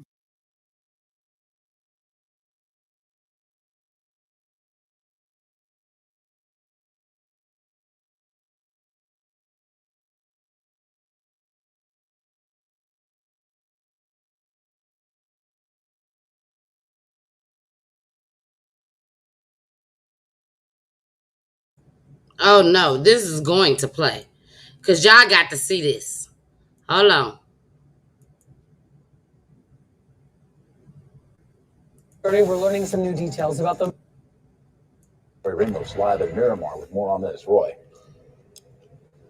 Louis and Christy, this was such a horrific and violent attack. Investigators with Miramar Police said that teen was attacked right here in that stairwell before the suspects then dragged his body over here to these bushes. Unfortunately, it would be 2 days before he was discovered. A candlelight vigil Tuesday night will honor the life of 18-year-old Dwight DJ Grant, who was killed just feet from his home at the New Park Tower Apartments on Sherman Circle North. His fellow classmates at Miramar High School, 17-year-old Andre Clements, 17-year-old Christine Parisian, and 16-year-old Jocelyn Smith, now charged with his murder. According to an arrest affidavit we obtained, Andre was upset because the victim had sex with his ex-girlfriend. October 11th, Andre texted his current girlfriend, Christy, "Murder will definitely happen soon." Surveillance video shows the teens walking to the victim's apartment on October 17th, when investigators said Christy lured DJ out of his home with the promise of sex so that Andre and Jocelyn could ambush him. According to detectives, Andre said to DJ, "You know who I am and why I'm here?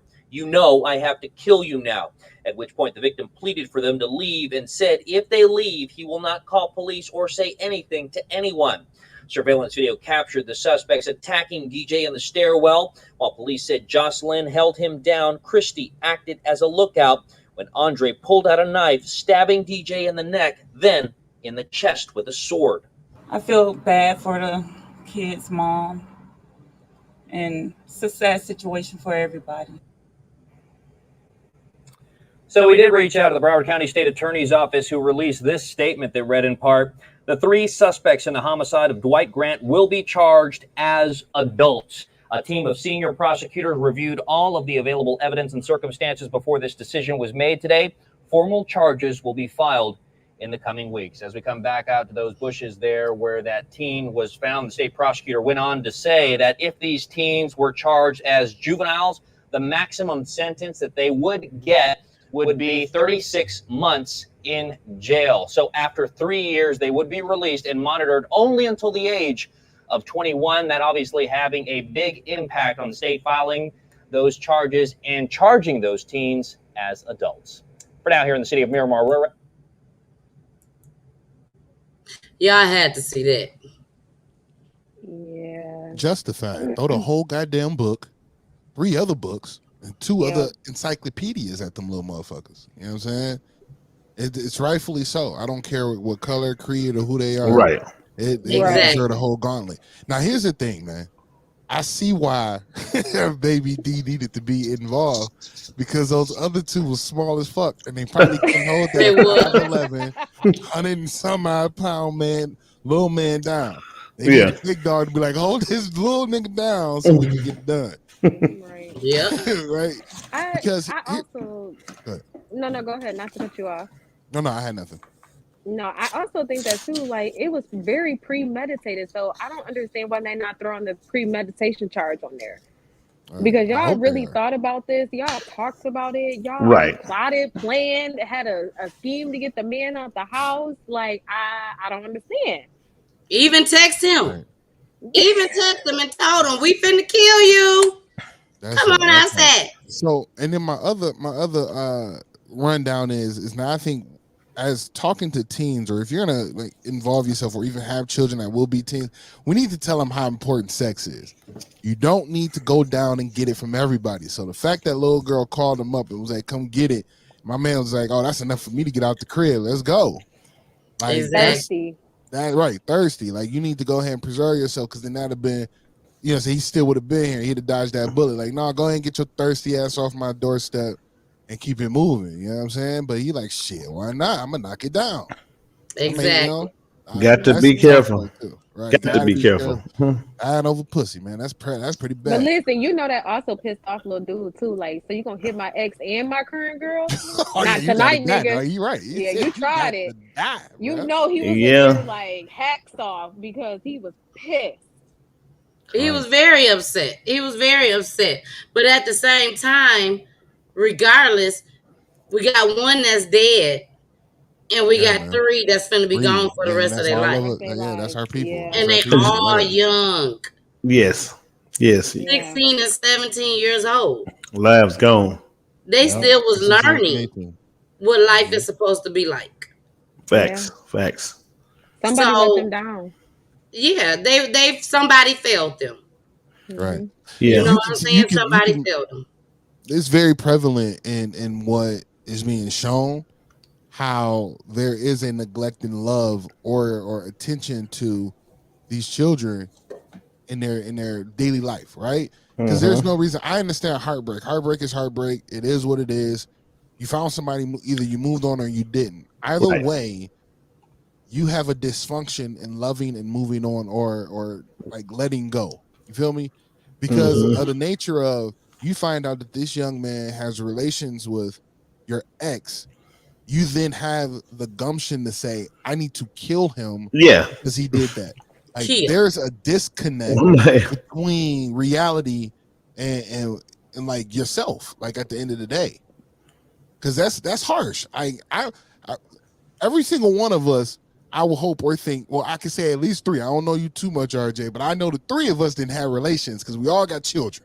Oh, bro, I'm you got children, you got grandchildren. That's right. I'm about to say, brother, I want to reach my next generation. Yeah, so I done had plenty of relations. We didn't have relations. We didn't know the best. We didn't know the worst. Whatever. I don't think we thinking about our best relation. I mean, like whoever they with not gonna die. Like I've never in my life I'm hung on that long to something ever. So that young man, and here's the tough part. Although he's going to spend the rest of his life in jail, he's never going to get the right. I hope he does. I should say it that way. I hope he gets the right role model and people mentorship, mentorship in front of him, and to help him learn to love and be loved properly, right? Because he's not going to be able to have that anymore. Like there's not going to be enough people. I mean, I just hope it is. Whether it's the people that are in jail, whether it's the mentors that come into jail, whether it's his family still being a part of his life thereafter, he needs to learn that and understand, like, that's not good. That's not a good place to be in. Exactly. I agree with you 100%. 100%.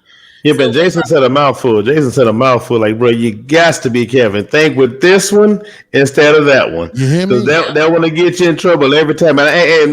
And real quick, missus, I don't know what. Hey, look, hey, they say everything God made is good.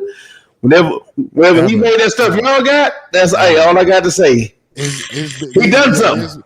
He done something. I didn't roll my eyes in the back. He done something. Like, shit, but I'm not about to kill nobody over Come here. on.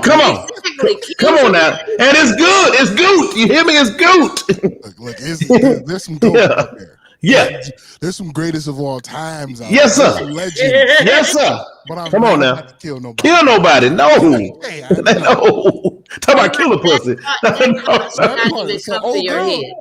So the old girl that ain't even been touched or talked about, she could walk around like, I have the legendary number 1 pool thing. I know. He's dying out here for this. They dead. They gone. Sad.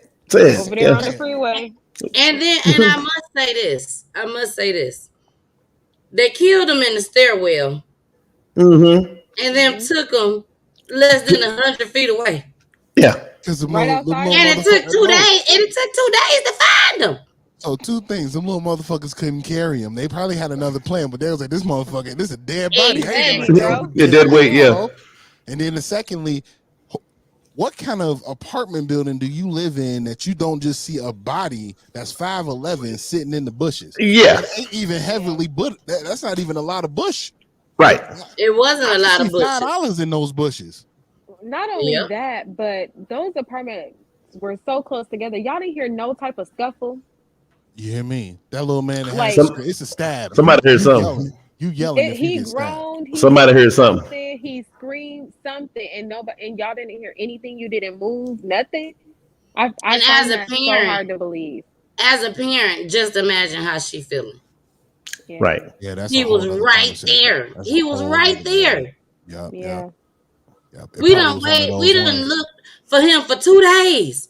And he was literally right there. Right there the whole time. Right under her nose. Right under her nose. So my condolences goes out to the mother and the family of Dwight. And once again, it's so sad. I do not feel bad for them charging them as adults. I don't feel bad at all. Same. At all. Because there's no way that you should have been that. I don't even call it mental health issues, y'all. I'm sorry. That's just. It wasn't. There's a difference. Big difference. It wasn't. That was premeditated. You sat up on your ass and literally thought about how you were going to get this man. If it was a mental health issue, as soon as it would have came about, you would have snapped, went over there, choked dog, crazy, beat him up or something. This is, I sat down, I thought about it. I got other people involved. I had a plan how I was going to dispose of you, because I believe one of the clips that you sent me said they tried to set bro on fire. Yeah. To get rid of the body. To set him on fire. I didn't play that clip, but yes. What first 48 were you watching that you knew that this is how you get away with murder? This is how, okay, and with the cheating in the building, this is how I feel. Because clearly you put some thought into this. Yes. You are so right. I don't call it mental illness. I feel like they need to No. be charged as an adult. I don't need you to plead Yes. insanity. I don't need you to do any of that. I need you to take your consequences for your repercussions. That's Well, he can't. I mean, it's clear cut because of the first message that they shown. Like, he gotta die. I gotta kill him. Exactly. Kill him. That's you didn't even say beat him up. You ain't say fight him or he nothing. said, right. I gotta kill him. I gotta kill him. And I'm gonna tell you right now, what no mental health, like Crystal said, there was no mental health. I'm a certified special education teacher, guys. So I'm telling you, there was no mental health shit going on because I'm telling I teach EBD babies. You know, I teach EBD, emotionally disturbed children. They don't think. You feel me? They don't sit up and plot. Oh, I'm going to do this. Then I'm going to do this. I'm going to do this. No, they don't do that. The shit just happens. But for you to sit back and plot what you was going to do, your ass is sane as a motherfucker.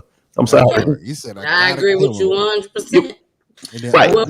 old girl said, "Wait, I don't know if I can kick you with you being a murderer. Not right now. Not right now." He goes, "Well, I'll do it by homecoming. Okay, I can rock with that. I can do it then." That lets me know that she had time to ponder on that. Yes.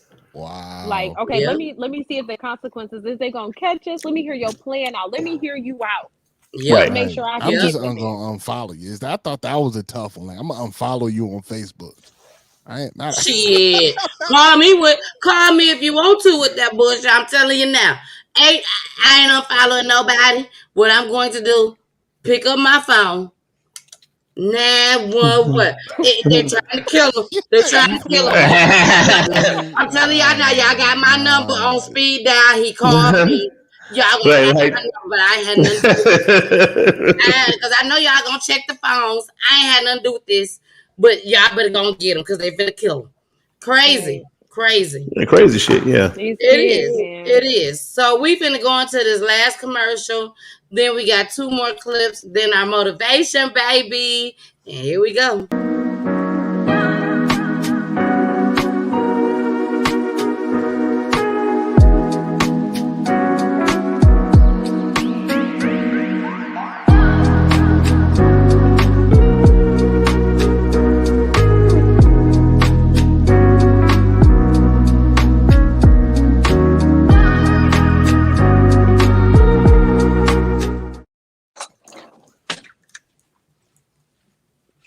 All right, ain't nobody gotta mute themselves for this one, baby. This that Amazon driver. Oh yeah. Look at her. Yeah. Now I usually let me go ahead and do this. Now I'm finna pause it because this will be one of those prime examples of one of my little games that I play sometimes with people, and I'm finna go ahead and play this.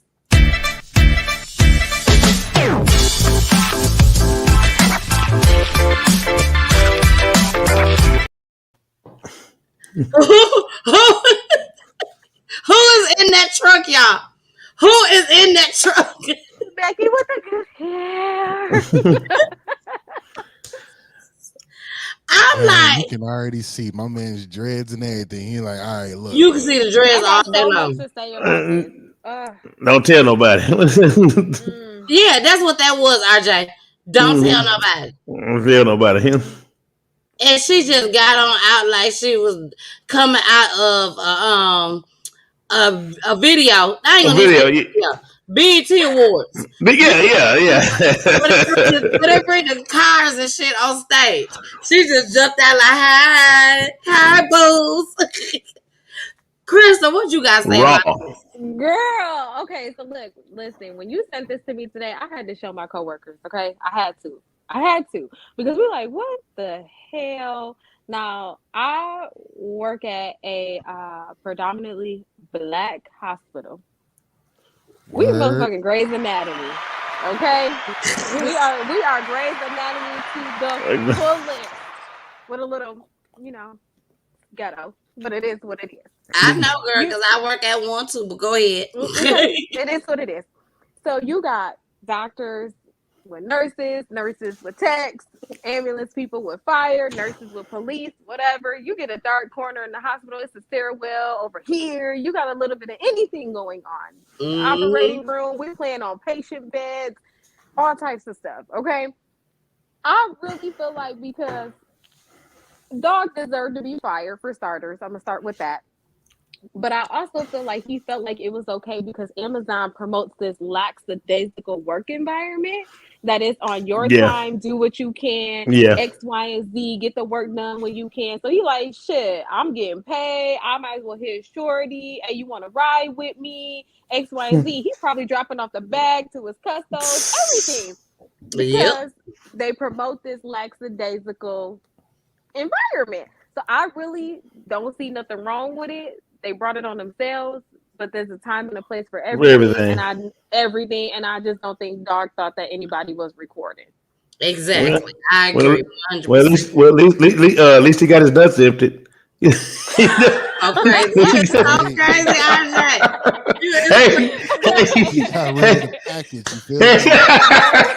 But hey, the man said he had a bus water too. He said he had to go ahead and get it out the way. And I agree with you, Crystal, on that because it's been so many Amazon drivers that I've seen to my house, music blasting, you know, like they in they shit. You know, it's some that I done seen driving down the street with the music going, all that. Yeah, one of the motherfuckers almost hit me the other day in my neighborhood. I'm pulling into my drive. What the fuck, man? Motherfucker like them to hit me. You know? And you know what they said? Let me tell you what they said. It ain't What that. it? It ain't that. Right. Just like we do in the rental cars. Yeah. The car go right on over a speed bump like it ain't shit because it ain't our shit. Fuck them motherfuckers. I got the damage waiver. Fuck them. They don't care. They don't care. Nicole said, yes, Crystal, the hospital is a big old hookup central. People stay getting caught by security in the stairwell. That is fact. Anybody is looking, honey, but they looking. It's Big Brother around there, and he did not think that Big Brother was out there watching him. They would. Yeah. Exactly. Oh, yeah. So plot twist, right? It could be only his business. He owned a business. He's got the name under Amazon. That's the crazy part, right? That could be something that's a possibility. But nonetheless, right, my man, first of all, what kind of time does the person recording this have? Like, well, how did you even first see this interaction? Because they an influencer, bro. Because I was out on my balcony trying to get that good light for that picture, and I just so happened to see. And now we finna go live.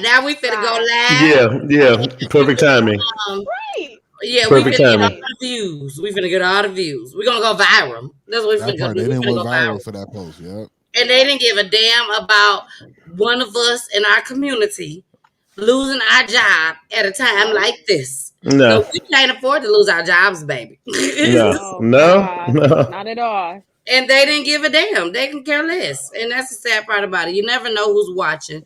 That's something that we've always heard since Facts. Yeah. You never know who's watching. Facts. So we're going to go ahead and get into this last clip. Here we go, baby. This is the actually, we got two on this. This is the young man that got killed at the funeral. And it was sad. So here we go. Everybody can mute themselves.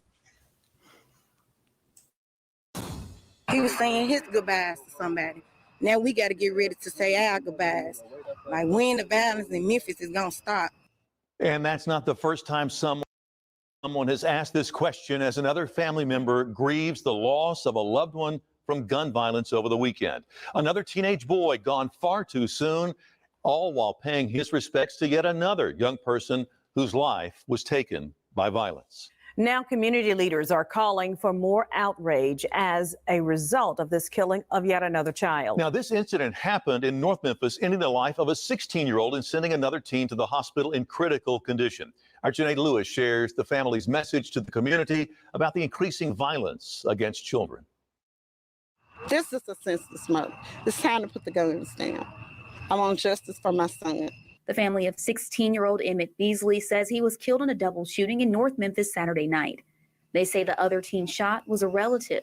Family says what makes this worse is it happened during a funeral procession as they mourned another young life taken too soon. We was out here, he was paying respect to a friend of his, another young man's life that was cut short for senseless. I mean, we was in a funeral procession. Beasley is one of 25 children who have died violently this year, according to Memphis police. That's around 10% of the city's homicides. These are children that's dying now. So why are our community so quiet? Stevie Moore with Freedom from Unnecessary Negative says it doesn't seem the community is as vocal with their outrage and concern for our youth as they are other issues. Why we can't come together and speak as one voice and say we are tired? I'm tired. I get calls from parents every day. That's why he partners with various organizations for community walks, and he says they're not walking just to walk. And then they ask me sometime, why you think walking doing any good? I said, we just not walking. We're trying to change society. The walk is just to get more people involved. He says it will take more involvement from everyone to save our kids and save another family this grief. I'm hurting inside right now. I'm trying not to break down. Reporting in North Memphis, Janae Lewis, WREG News Channel 3. Now, police have not made any arrests at this time, but they say the suspects got away in a black Jeep.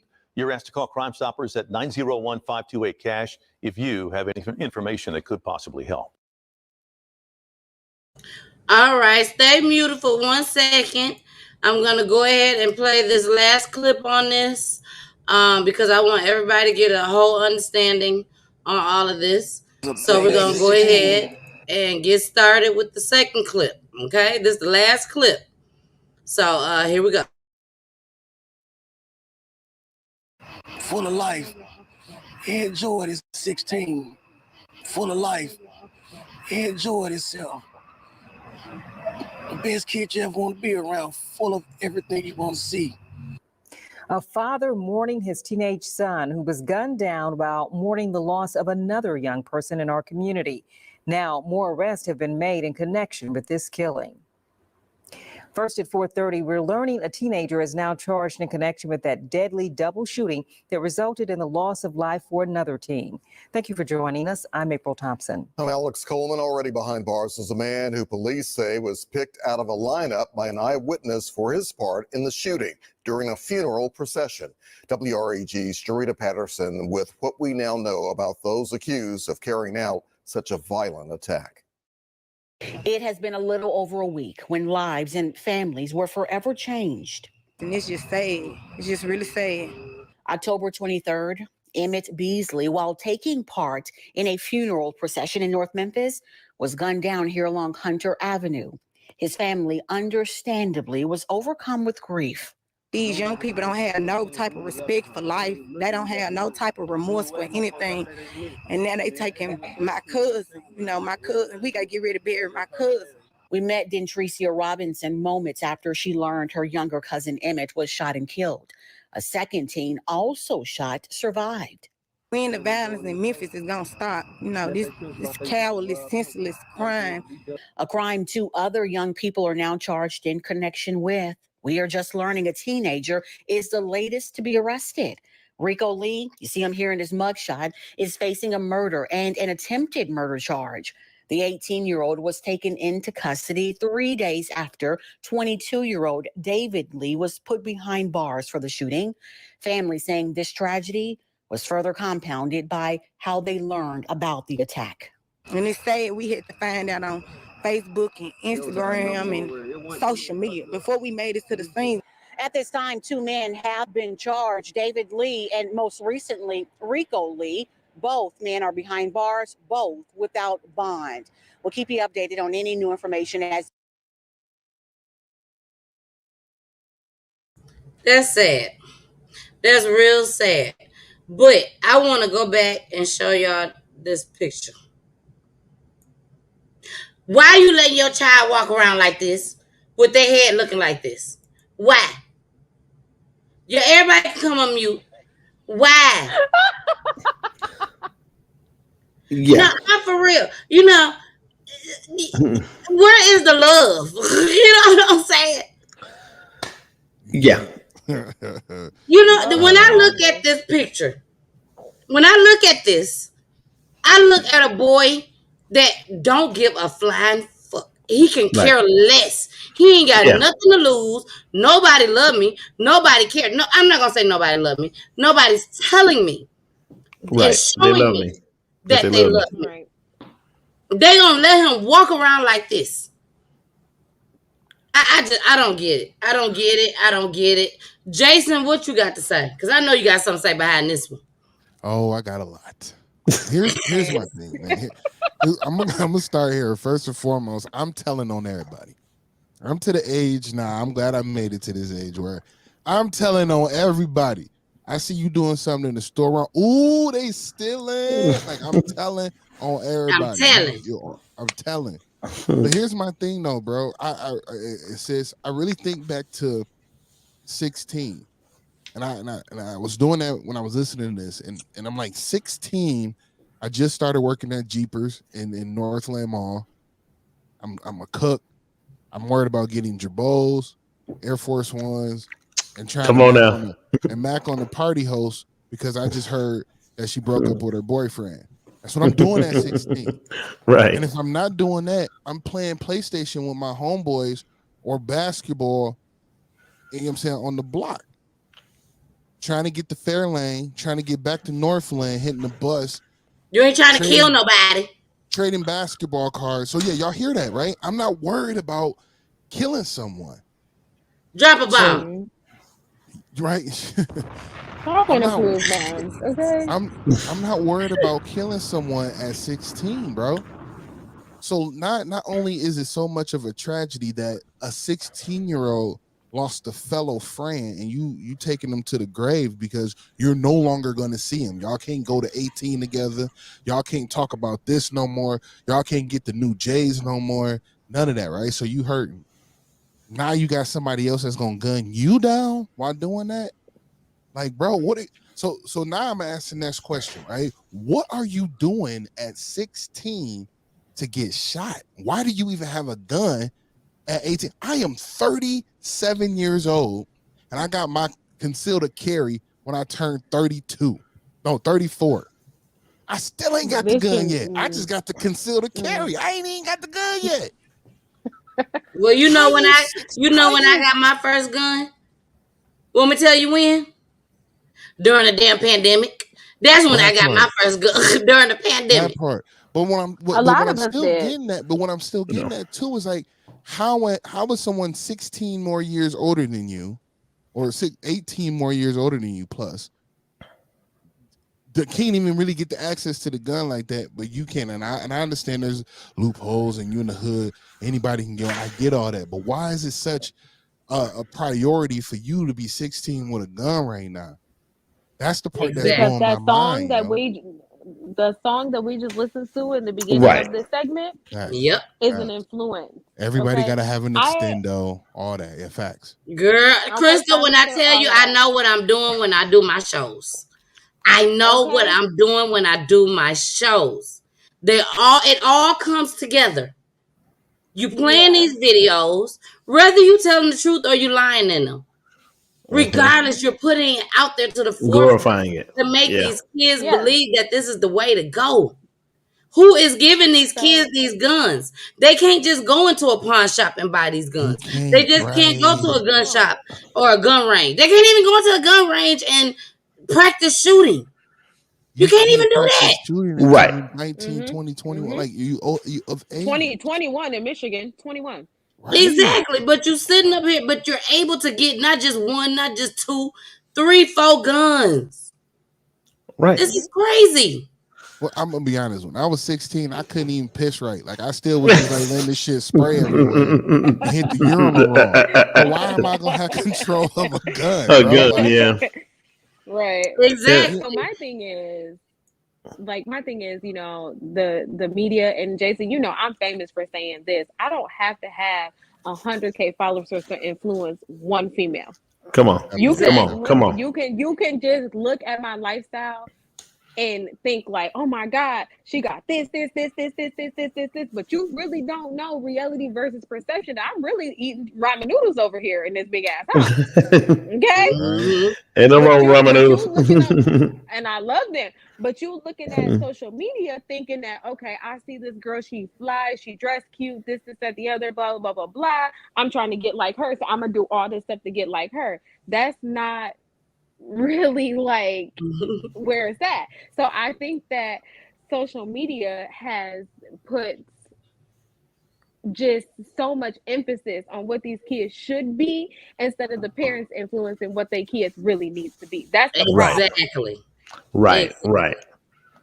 I Because agree I with you remember 100%. being 16 and I wasn't thinking about killing nobody at 16 or mad because my boo done slept with somebody, and I'm 32 years old now. Boy, you can sleep with everybody that you want to. Just know what you can do, I can do better. So chill, okay? And at 16, That's what women gotta know.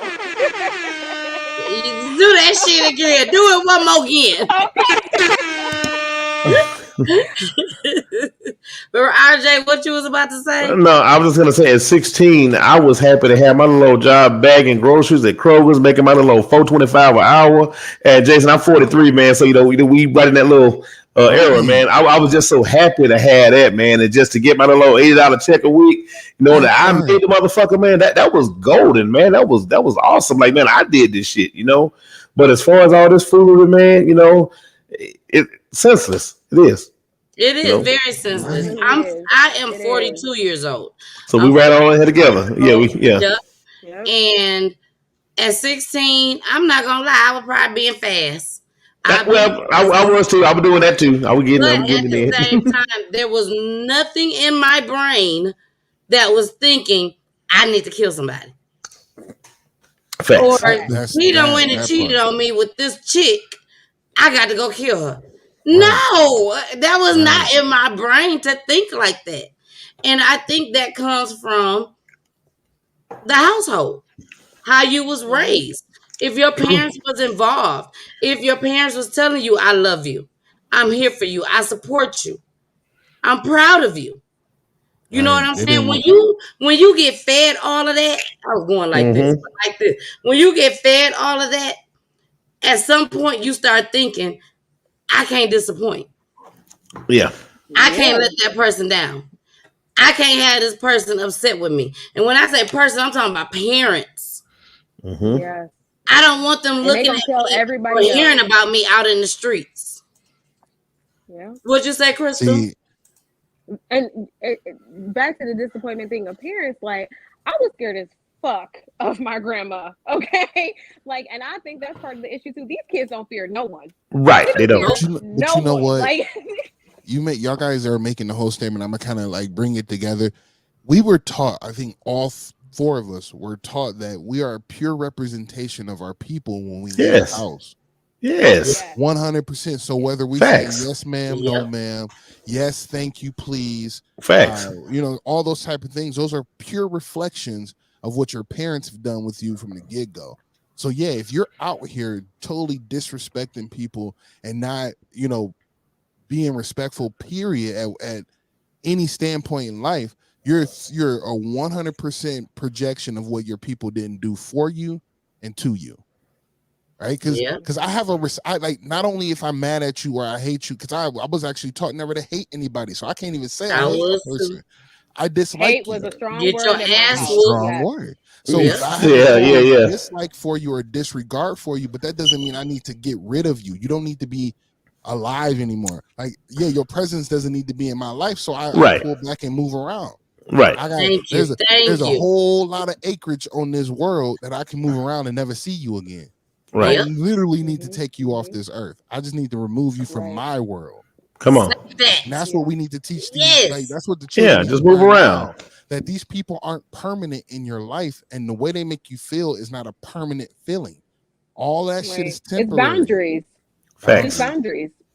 You are so right, Jason. You right about that when you say you're gonna pull it all together. You sure did. Oh my God, you are so right. You do not have to kill a person. All you have to do is remove yourself from around them. Now, what about, and I know we got to get off of here, but what about the gangs? People can't just say, hey, Yeah. I'm going out the gang, but don't put yourself in it either. But for the same time, you do put yourself in it and you can't get out. So you find yourself doing all this devilish shit that you're not supposed to do to make sure that these people be in your life. What do Well, you say yeah. behind that, RJ? Now, first of all, I grew up in a small town in East Texas, and it used to kill me when I see these jokers running around here, with the red flag. The red bandana, blue bandana. What I'm saying, calling themselves Bloods and Crips and all that. I'm like, first of all, you glorify some shit you seen on TV, because growing up in Palestine, Texas, my hometown, wasn't no real gangsters, wasn't no real gangbangers. You feel me? Now, in my journey, I've met people from all walks of life. 10 years in the military, have literally gone around the world and back. I've met people, I'm like real true gangsters, who was like, look, man, I joined the gang not because I wanted to, but because I had to. This was my environment. It was about survival. And their biggest thing was like, look, don't do it. Don't do it. Run from it if you can. Don't even think about it. Because once again, we glorifying the wrong shit. And it's been that way for so long, it's been embedded. But I guess I'm that hopeless romantic when it comes to my people. I think that we really can set things on a different course. And once again, this is the teacher in me talking. If we continue to educate, say, look, no, you don't have to do this. Look, I didn't mind being called a nerd. We was talking about that today, in training. It's like, I didn't mind. I love to fucking read. I always have, and there was nothing wrong with that. In fact, my grandparents, I was raised by my grandparents, by the way.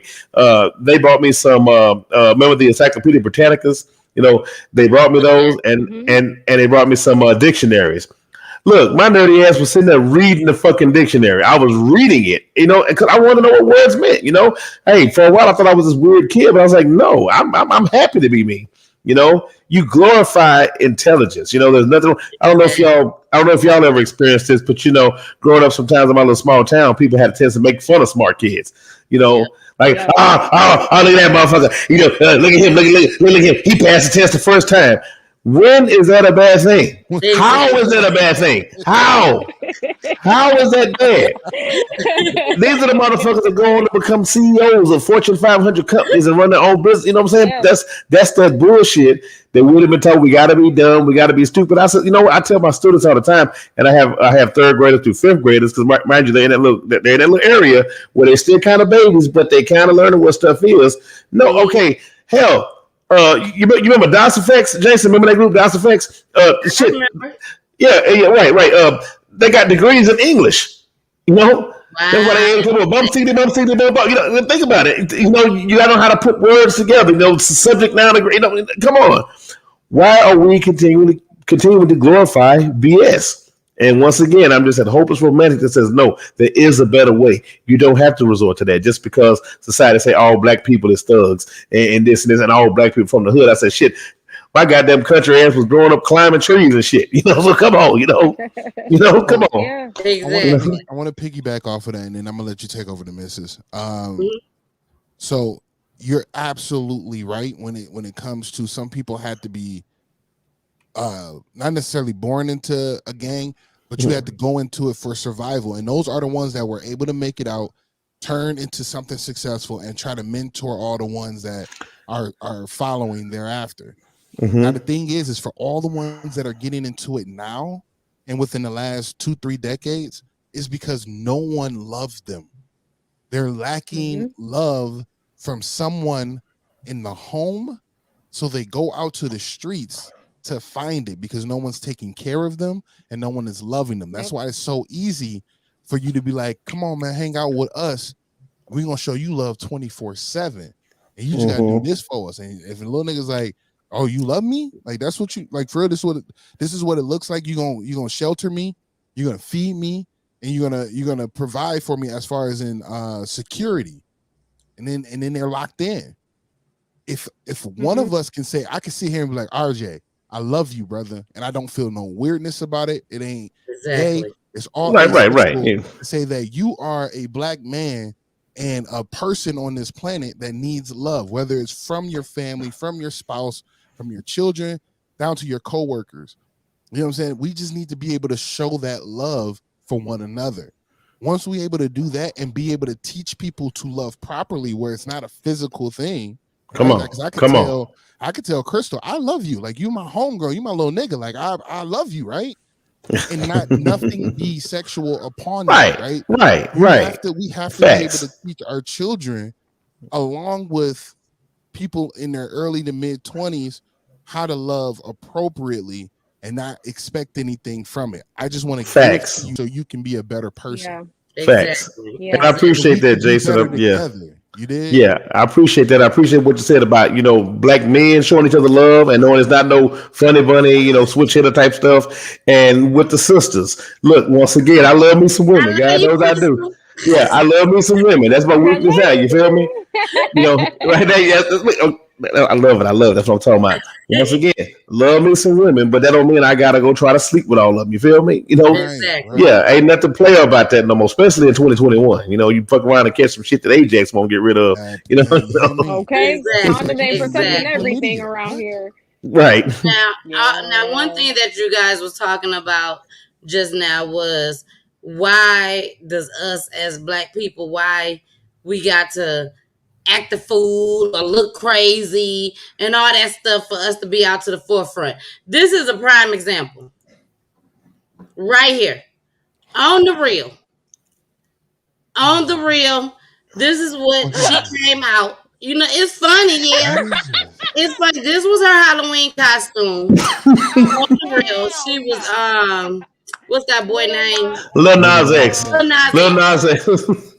But the other girls, but hold on, the other girls was Kylie Jenner, pregnant. One of the other ladies was Cardi B, pregnant. But they make Lonnie Love this bullshit. I don't understand.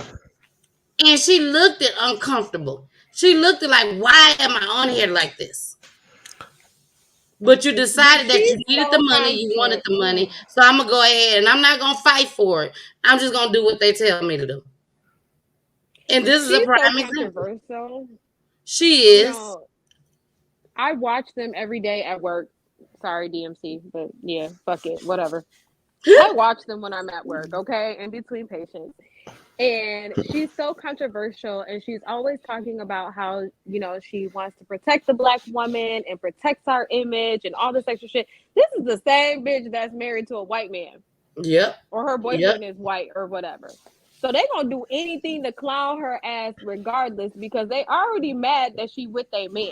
Period. That's just what it is. And she go for it and she bite for it every time. This is the same person that got Tamar Braxton fired off the show. From what they say, allegedly. From what they say, allegedly. Allegedly. So I don't feel sorry for her ass in no way, shape, form, or fashion, because I don't either. You say you want to protect the black women in our image and this, that, the other, but every time I see you, you are opening your mouth to some negativity, and I am just not here for it. So you get what you get. I'm so sorry. I agree with you. Pick a side and stay on it, sis. This is true. She done been on this show for too long, since day one, since the day it started, for her to sit there and agree to come out looking like this. Yeah. It was so many other women that she could have chose, I'm sure. But you agreed to this, and there's no way possible. There's no way possible I would have done that. Now, No. I did say that was the last clip, but I'm be honest with y'all. I forgot about a clip. And I cannot forget about this. RJ, you should know exactly who I'm talking about right now. This lady is my peach of the week. You will see her on my website, towards the bottom of the website. I cannot, when I say I cannot end this show without showing this lady who has truly, truly, truly, truly have shown us black girl magic here in Atlanta. And that is Miss Jovita Moore. Yes, ma'am. I don't know if Crystal and Jason knows about this lady, but I have heard of her. Yes, she was a news broadcaster since 1998 here in Atlanta. And I remember seeing her. Action 2 News here in Atlanta. I remember seeing her, and the first thing that came to my mind, I'm trying to hold back my tears, was, oh my gosh, a black, beautiful woman on TV. If she can do it, I can do it. There's the first, there's nothing, she's light-skinned, yes, but there's nothing about this lady that makes me feel like she is not a black, bold woman. Right. And Atlanta lost somebody very, very, very dear to us on last week due to brain cancer. And I got to show this tribute. I apologize to everybody. I know we got to get off of here, but I cannot end it without these two clips. Here we go. I spent time with Javita and her surgeon at Emory this afternoon. Monday was the last time we anchored a newscast together. And at the time, she mentioned she wasn't feeling quite right. Then something happened during a trip to the grocery store with her son.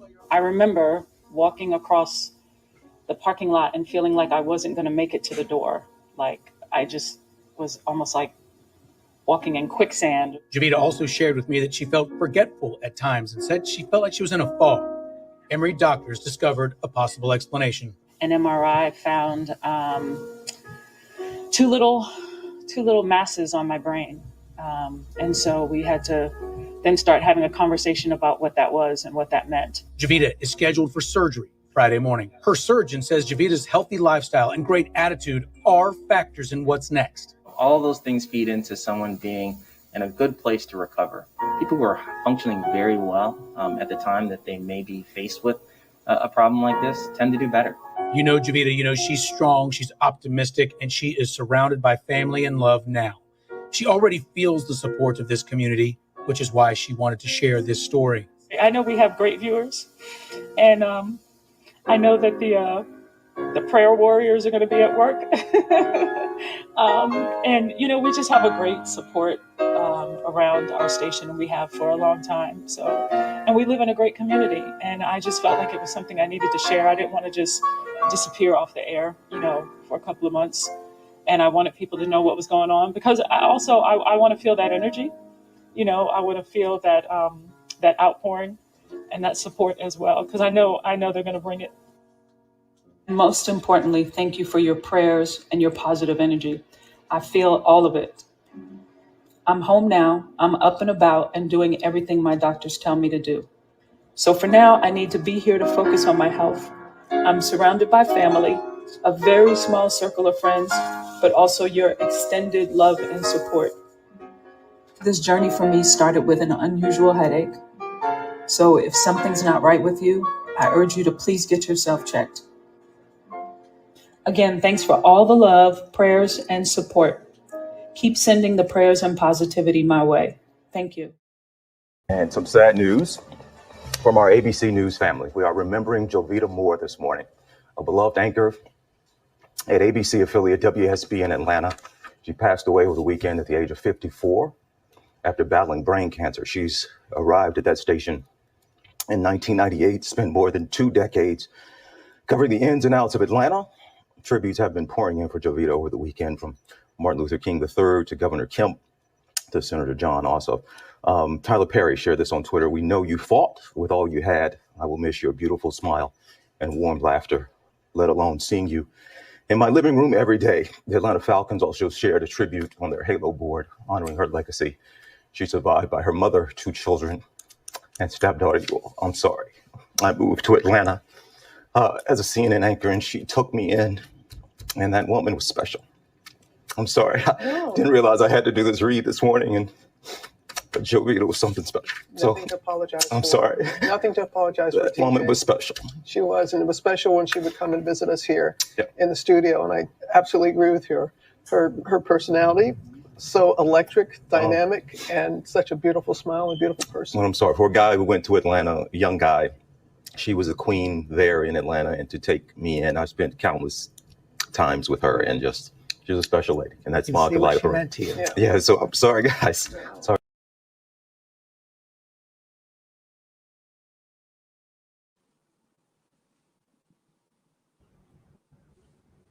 Yeah. Condolences for sure. Rest in peace to Jovita Moore, a beautiful, beautiful, beautiful lady. I've never had the pleasure of meeting her, but just to know how much love she's brought to Atlanta, how many young ladies look at her and be like, wow, I can be just like her. She is truly, truly, truly the definition of black girl magic. It's not too many of them that can do what she did since 1998. You know what I'm saying? Not too many of them. So my heart goes out to her kids. She had 2 children. My heart goes out to them, her family, and I thank her. I thank her for all she's done for Atlanta. I thank her. So I wanted to make sure I showed that. We're gonna go ahead and get into our motivation. RJ, each show that I do, I always end it with a motivation for the night. I don't play it in the beginning because I want everyone to go to sleep thinking about the motivation, and I want everyone to wake up and start their day off thinking about the motivation. There So you that's go. why I always save it for the end. If everybody could please mute themselves. And this one is called Not Everyone is Your Friend. And this is by Trent Shelton. Here we go. If all you had to offer was friendship, like who would still be around? Real situations expose fake people, so sometimes it takes getting down on life to find who's really down. You see, people pretend well when their souls are for sale. And sometimes it's the ones you love the most that mostly want to see you fail. That's real. Just because they riding with you doesn't mean they riding for you. That's facts. You see, loyalty shouldn't depend on your presence. It's more about how they act behind your back. Who can you trust? I mean, some of us are fighting for people that wouldn't throw a punch for us, and yet these are the ones we call friends. You know, the ones that care so much about your struggle, but yet so silent when you win. The ones that bring gossip to you about you, but your name, they never defend. Understand, everybody in your boat might not be rowing, but drilling holes. And as time goes and that jealousy grows, pay attention, because that's when true motives get exposed. Everybody in your circle might not be in your corner. Support doesn't always come from familiar faces. So don't be surprised if God places strangers in your life to take you to higher places. Don't be surprised if your growth makes your circle smaller. But you got 2 choices. Let it break you or let it make you. Make your dream even larger. Make your vision see farther. There's more to your path than where you're currently at. And I think life will teach you this. Sometimes the best way to add to your life is not to add to it, but to subtract. Understand, it's not about the size of your circle. It's about the loyalty that's in it. You see, nothing can stop a squad that's dedicated to fighting for the same mission, focused on the same vision. Does your circle got that type of commitment? Are they happy for you when you win it? Or is it the more you do better, the more their love gets distant? The more their support goes missing? Listen, real friends don't hate on each other. What they do is they push each other to go get it. In your life, do you got those type of friendships? Because mindsets are very contagious. And I promise you this, whoever you consistently surround your life around will surely persuade it. Wake up. Everybody's prayers for you ain't to make it. So do they really got love for you? Or do they just fake it? Do they really got love for you? Or do they just love to use you? To some, you're just an opportunity. Yeah, that's how these fake friends will do you. They present what you want just to take what they need. And when they can no longer benefit from your life, well, that's when their loyalty leaves. So I'm going to ask you this question again. If all you had to offer was friendship, who would you still be able to call your friend? Tag them to this video. Let them know you appreciate them. It's rehab time. Let's get it.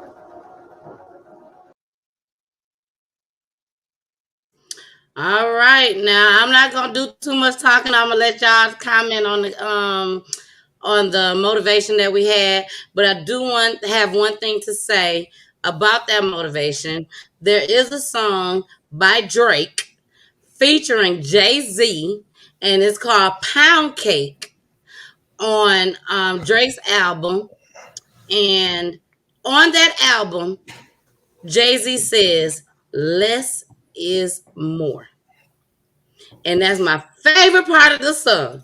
Less is more in your circle. You may think you only got one person or two person that you can really trust in your circle, but baby, when I tell you that's big enough. That's all you need. You don't need everybody. Everybody Come ain't on. good enough to ride Come with you. on. You Come see on. what I'm saying, RJ? Everybody ain't Yes. gonna ride that boat with you, baby. They ain't Come gonna on. ride that bus. Come on. Less is more. So check that song out. It's on Drake album. While everybody's commenting, I'm gonna show that album so y'all at least see the picture of it. But it's called Pound Cake. And I promise y'all, if y'all listen to it, you'll learn something. All right, go ahead. Who next? Who next? Facts. No, that's one of my favorite songs, actually. I Oh, you know love what Yeah, that. I'm I mine talking too love on that the song. I know album. what you're talking about. Yeah. It's one of my favorite tracks. about. But low key, I battled that myself for a very long time because I wanted so many friends. Like I wanted to have the popularity. And I understood that popularity doesn't come from how many people you have around you or that you have with you. It really Come on. comes from the strongest ones that help you Come through the on. toughest times. So Yep. recently, within the last 2 years, I've had some really tough times, and with that come growth, right? And came change. And I really realized that the people that I had that I thought was friends were only there because they needed something from me, right? I used to do security at one of the like major nightclubs here in Minneapolis, and that's what they needed me for. They needed to get in because I controlled the velvet rope. You dig? So I thought they were my friends for the most part, but when I felt dormant and I wasn't around, no one came looking for me except for a few that I rocked with very well. Come on. And I was able to find her friend, a good friend of mine. Her name is Tiffany, and her love language is friendship and being like a good friend and knowing like certain things about you and presenting that to you, but also being there to check on you when you haven't talked to him in like 2 weeks or you guys haven't caught up in whatever X amount of time. That step into like, how are you doing? Right. When I was walking through my sobriety walk, she was always there through the toughest times. I went through sobriety through COVID. So she was always like, dude, I don't know how you doing it right now because right now I need a drink. It's COVID. I can't go nowhere. I can't do nothing. But she was always there to like help me, like be there to be like, do you need to go anywhere? Do you need to talk? What is it that I can do as a friend to be there for you? So I love that. And then not only that, I got to meet Crystal. Like she was saying earlier, the friendship grew between her and I, and it was through a tough time, but then we end up like just talking more. And little do we know, we helped each other through some really tough times. And it's not nothing like I gave to her because I don't even live in Detroit. She lives in Detroit, right? So this friendship was strictly a conversation to say, I got you. You can do it. You the shit. And that's going both ways. Like we can be better and great all day, every day, right? And it's really, and you guys are right, it's really the smallest amount of people that you need to say that you got it and can keep moving. So it Yep. is absolutely important to say who is a friend. One thing I did listen to, and I'll cut my soapbox off. One thing I did listen to, and it makes me look differently at these two words. A lot of people depend on loyalty, and a lot of people look at loyalty and respect two different ways, right? I was listening to a conversation Wale was having with Drink Champs, and he stated that loyalty is probably the worst thing to have for someone because at the drop of a hat, you could change your loyalty in a week. Like, oh, he did Come something, on. so your loyalty changes for someone, Mm-hmm. and you can be done with them. But then, if you have respect for them, whether they see you or not, or know of you, or not know of you, but not know of you and associate with you, they got respect for you. So if your name come up, they be like, "Nah, I ain't gonna do all that." I respect that man. Right. So I'd Yeah. rather take respect over loyalty because Loyalty any day.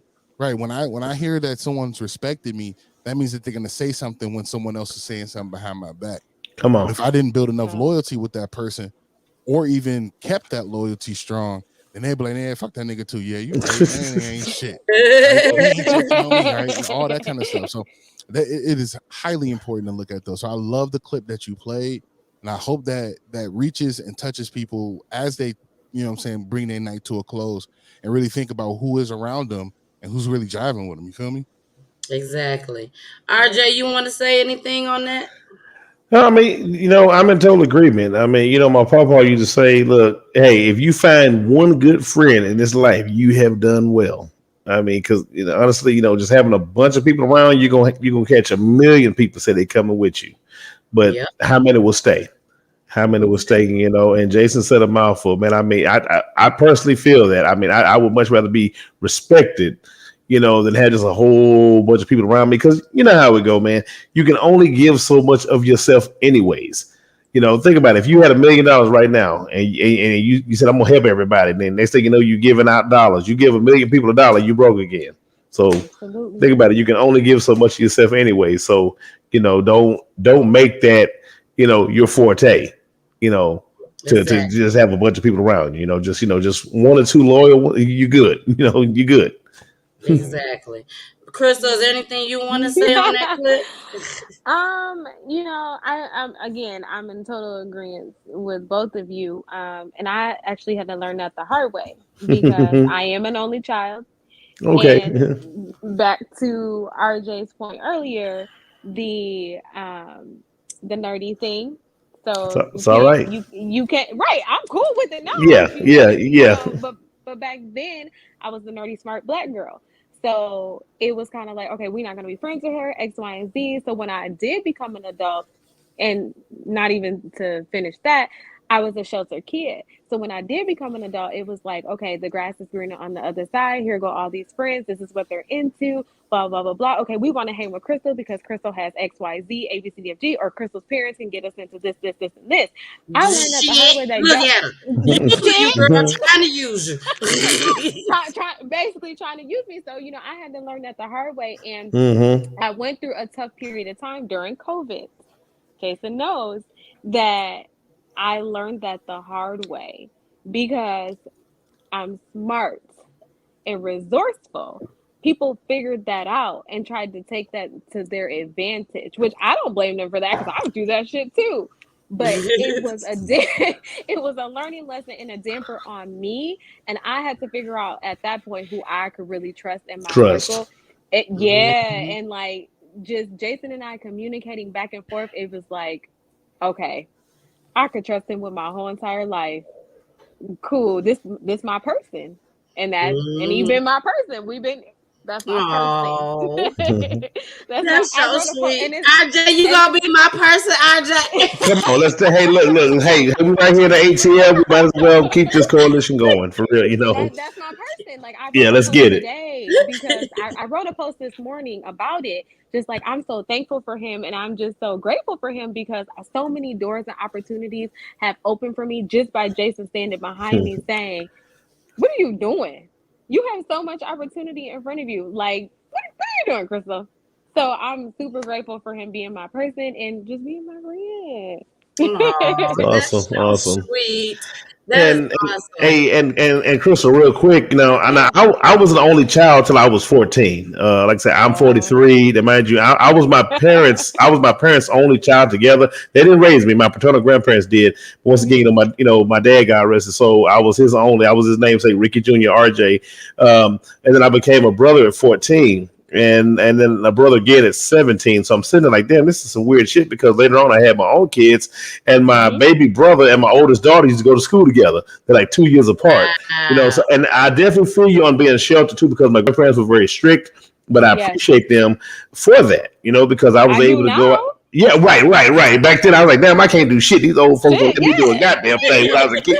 Yeah, but now I'm cool with that. I'm cool with that because who knows, Jason, I could have ended up in some bullshit. Who knows?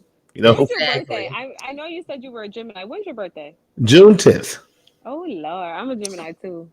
See, I knew it was something about you. I know my people. I know my tribe. My Gemini person. Crystal. May 26th. See, you made it. Yeah, The reason why I asked because my daughter, she's 4 and she's a Gemini as well. Oh, her birthday is June 3rd. My little Gemini person.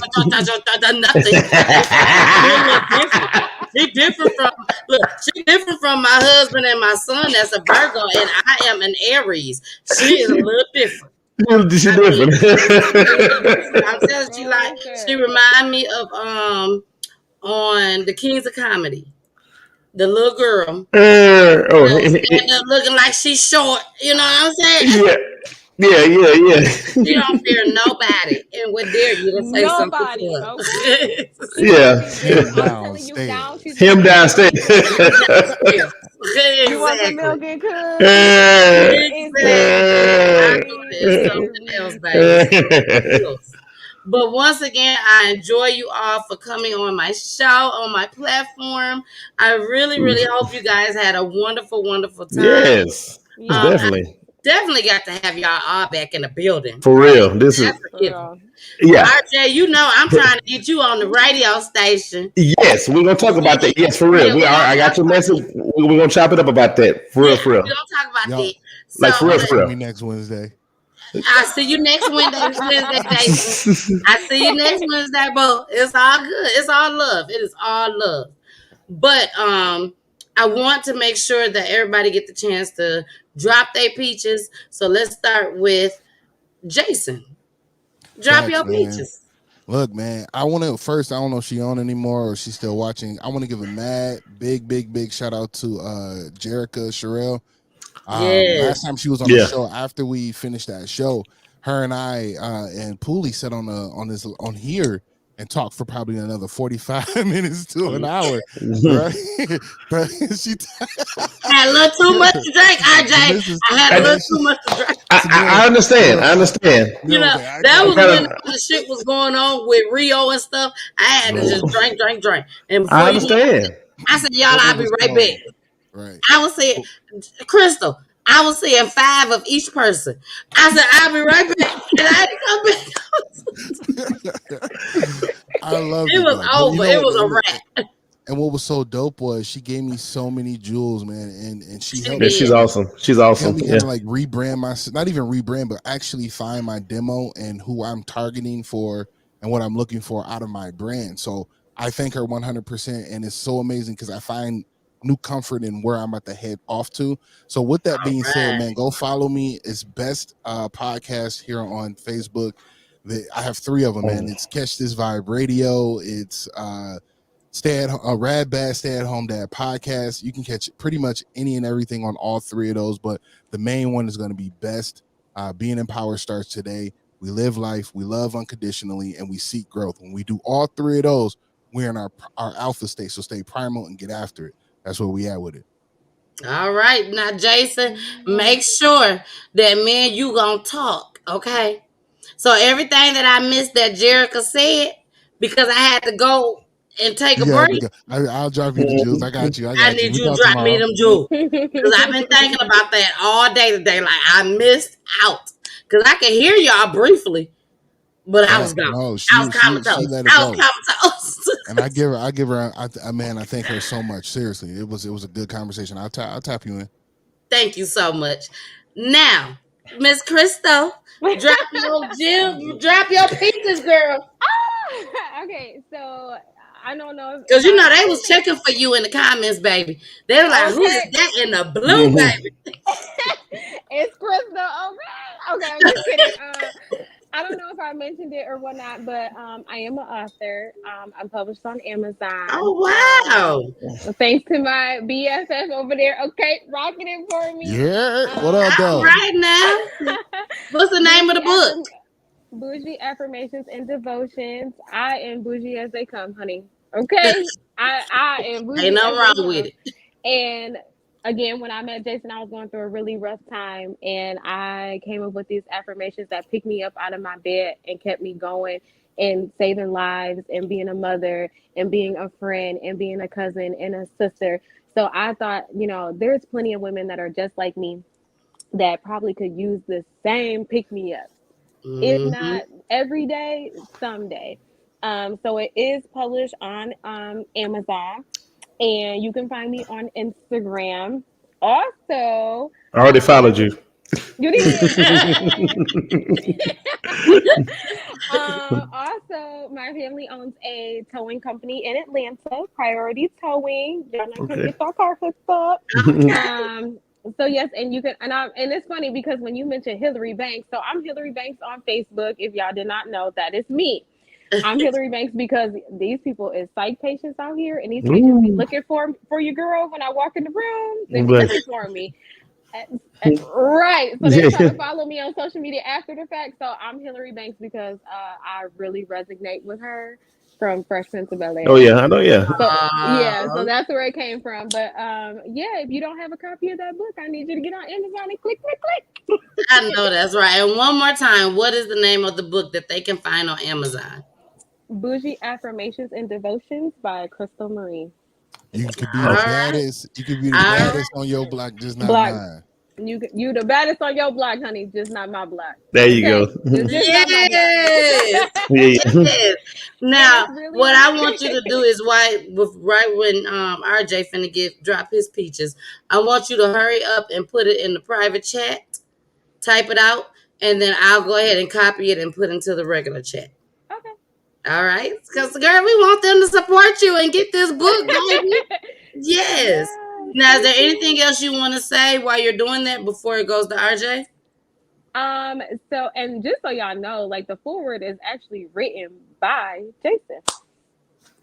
All right. Wow, that's what's up, Jason. You know your thing. I'm everywhere, man. I'm modest with it. I'm everywhere. Do your thing there. Hey, you better make sure you call me. Hey, we gotta talk about We it. talking tomorrow. Don't you worry. Now, RJ, the man of the hour, the one that has been doing this longer than all of us up here, actor, comedian. We applaud you. We salute. You know, you may not be where you want to be at just yet, but you are where we are trying to at least get to. You know what I'm saying? Before we get to that next step. You know, so what do you have to say? Where can they find you? Please drop them peaches. Okay, well, first of all, you can find me on all major platforms at The Real RJ Atkins. I made that handle because when the fake one comes along and tries to imitate me, you know, he ain't the right one. I'm also on LinkedIn. And on there, I have, of course, my name RJ Atkins, and my title is Multifaceted Visionary, because I do believe that this day and age, you got to have more than one stream of income. You got to, get your hand in where you fit in, and don't try to do too much, but find your lanes that you need to get in. And like Bun B or UGK said, ride them motherfuckers till the wheels fall off. You feel me? You feel me? Ride them motherfuckers till the wheels fall off, and don't let nobody tell you what you can and can't do. Because honestly, when I moved out here to the ATL, I tripped a lot of people out. People thought, because I'm a Texas boy all day. All they thought about, RJ probably ain't gonna go nowhere. He'll probably be here, which, I love my state. But once again, you got to do what you got to do sometimes. You really do. I'm also on IMDb. You can catch my reels on there. You can catch me at www.rjatkins.com. And I'm also featured in an upcoming film called Changes. Yes. Where I'm portraying a coach, not the clip you saw. That's something that's we're developing. But I'm actually playing a coach in this one, and it stars Andre Peachy. You can Google him. He's actually the producer of it, the creator of it. It's kind of like his little life, kind of loosely based on his own life. And Andre, he was in Love in the Nick of Time with Morris Chestnut, and he had a big part in the other film, Not Easily Broken. And hopefully in February, you'll see me, if they actually got my scene in there, in Medea's Homecoming, Tyler Perry. It'll be coming out on Netflix. Let's see, February 2022, I think. Anyway, Jason, do it one more again. Jason, do it one more time. And then, right, and then honestly, and I tell people, I said, don't let what other people say deter you, because honestly, I moved to Atlanta June 1st. I signed with an agency out here June 6th, like 5 days later, and like a couple of weeks later, I was on Tyler Perry Studios. And then even though I'm not the star, but I'm like, that's something I said I was gonna do. I said I was gonna get to Atlanta, and I'm gonna be on Tyler Perry Studios. You feel me? One of the things I want to do, so don't never let anybody tell what you can't do, and be careful what you speak out of your mouth. Speak positive things over yourself. You feel me? Speak those things that not as though they were. You feel me? Hey, you know how it go. I might have butchered it a little bit, but you feel what I'm saying. Yes. Always speak positive over yourself, because it's so easy. It's so easy to get sidetracked and get it. Once again, you got the people out there that want to see you fail. You got to realize that too. As many people rooting for you, trust me, you got an equal amount or more that want to see you fall. You are so right, Jason. Yeah. And I'm gonna piggyback off of that and tell people to watch who you around. Start hanging around positive people. that's Praise speaking the Lord. positive things. You know, because if you start hanging around them and they're speaking positive things, then you're going to speak positive things upon your life and upon yourself. But if you always hanging around these negative folks that ain't doing nothing, you're going to be just like these little kids that we showed tonight, from hanging around people and other kids that just ain't got nothing to do with themselves at all. They ain't got nothing to live for, ain't got no type of good environment around them. They don't have recreational places Come for on. them to go to. They don't have none of that. All they got is to walk in the streets with their homeboy, homegirl, whatever, and dragging, pulling people down right along with them. What they call it, RJ? Crabs in a barrel. Crab in a barrel. Crab in a barrel. Yeah. Right, just Yep. like And we got to lose that crab in a barrel mindset. You know why? Because a crab's natural habitat is not a fucking barrel. Somebody put his ass in there. You feel me? So we got to climb out that fucking barrel and stay out that bitch. Get on the beach. Get on the beach where we belong. Crabs belong on the beach, chilling, saying, "What's up, nigga? Let's go ahead and get some Mai Tais and do this thing." You know, you know. And that beautiful water, Come on. beautiful blue crispy water. Yes. Yes. So yes, once again, y'all, I thank you all for joining tonight. Please make sure you go and subscribe. Let me drop my peaches. Please make sure you go and subscribe to my YouTube page. Follow me on my IG page. Come on over to the business page, baby, on Peachy Tea Time and Facebook. And every handle I have is Peachy Tea Time. And time is with a Y, baby. Why? Go ahead and follow me. Share this video. It's so important. Share this video. Now, RJ, when I end this show, this is Jason's favorite part of the show. But I always end it with my babies. I always. And each and every one of y'all, please make sure you return on Friday. On Friday for Eric Penn, who I will be interviewing, who is an R&B artist. Also, make sure that you look. I'm like looking at Jason, like, yeah, I got him. I got him That's in the what's up. building, Let's baby. go. Also, Tay Walker, who will be a guest on my show at Hits 92.3, the real definition of internet radio, baby. But until then, make sure you watch my babies. Here we go. The I love missus this. I with the love kisses.